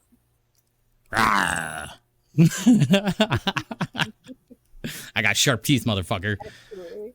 Well, thank you so much for your time. I applaud the work you're doing, because truly we do need another candidate to do what Trump did for the Republican Party, but like for normal people. For the left. Yeah, for everybody, honestly, because like you say the left, but honestly, I will go as far as to say for everybody. Well, yeah, everyone, but what I find a lot of everybody in the modern world. Well, a lot of people do have leftist ideology. They're just confused by propaganda and what they've been taught to repeat instead of thinking for themselves. So one of the tricks I do with people when I'm speaking politically, especially my political opposition, whenever I'm debating someone, especially when I'm out in suit and I'm out with the students, I've found young Trumpers. Like, I've found young men who are Trump supporters. Young Trumpers are the weirdest demographic to me. Well, I have fun debating them, and because the way I'm able to do it is I make the debates fun, and what I do is I do what Tucker Carlson does. Tucker Carlson never states a direct fact. He asks the audience, and then when the audience can't Dora the Explorer politics for themselves, then he shows them on the map where it's at. Yeah. And so I kind of do the same thing. When I speak politics with somebody I consider my political opposition, I ask them questions and let them answer for themselves, because I find that is the best way to educate someone, because especially if they're on your opposition, they never want to hear what you have to say. No, they want to hear their opinion. They want to hear their opinion come out of your mouth. So I do the flip flop whoopie dop, do a kick flip and a back spin and a pop shove it, and I make my opinion come out of their mouth by asking the right questions and staging my questions so that way there can be only one answer, and that answer is my opinion, and I make them state my opinion again and again and again and again until they are saying my words for me. Isn't that and it's like literally Jedi mind control. Yeah, but like, isn't that fucked that this whole politics thing is just Jedi mind control? And all we want is healthcare and bullet trains and to stop Nancy Pelosi. Nancy Pelosi. Nancy Pelosi. Yeah, she's just looting. She has a little bag and she's a little mask. Yeah, take that, American people. We all want Nancy Pelosi to stop looting and free health care. Is that too much to ask? She's running again in 2024. We need somebody in fucking California to dress up like me and run against her. No! Find them! Like, she's clearly a target, though. So, like, why? I personally wouldn't feel safe after that whole thing. with her husband. Yeah, and the hammer. Yeah. Oh, wait. Like, are you kidding me? I'm not doing that again. No. Check it out. We'll use this hammer next time. It's a sniper hammer. Oh, I put a scope on it. So just hit that bitch at range. scope on it. I literally have an inventory that I've pre-built. We're ready for all politics. Like, come on. I still have stuff in here you haven't seen. I still got stuff in here you haven't seen yet. That's the best part. There's a bunch of shit with scopes on it, apparently. Well, yeah, dude, you throw scope on anything, you make it better. Like, Debatable. oh my God. Okay. Well, thank you again so much. You're amazing. Oh my God. Well, I will send me all this audio first. Yeah, well, it's all in. I think I can split the audio out. I don't know. We'll figure it out. Yeah. Yes. I can throw it into a Google Drive link, and then you can just download it from there. Yeah. That would work. Yeah, you can just share it with me at this email. Hell yeah. And then like, I will probably take a hot minute. To come up the courage to edit all this. But it's gonna be great. I will let you know. Oh, you're gonna love the video too. It's so high quality. First. Yeah. Oh no, straight up, don't let me. Just post it. Like, for fuck's sake, just post it. Like, I love surprises. No, I straight up love surprises. Okay, here we go. I feel like I'm part of the campaign trail now. Okay. No, straight up. Like, that's the ADHD part of me. Surprise the shit out of me. Like, I love being scared. Okay. Spice up my life. Okay, bet. I will bet. Well, thank you again. I hope you enjoy the rest of your afternoon now. Oh, I definitely will. You do as well. Oh my God. Don't hurt yourself with the weed. I'm going to go stuff my face with edible cupcakes. That's what's up. Bye. All right, bye.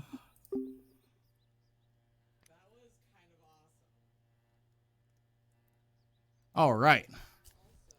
All right, now I'm here.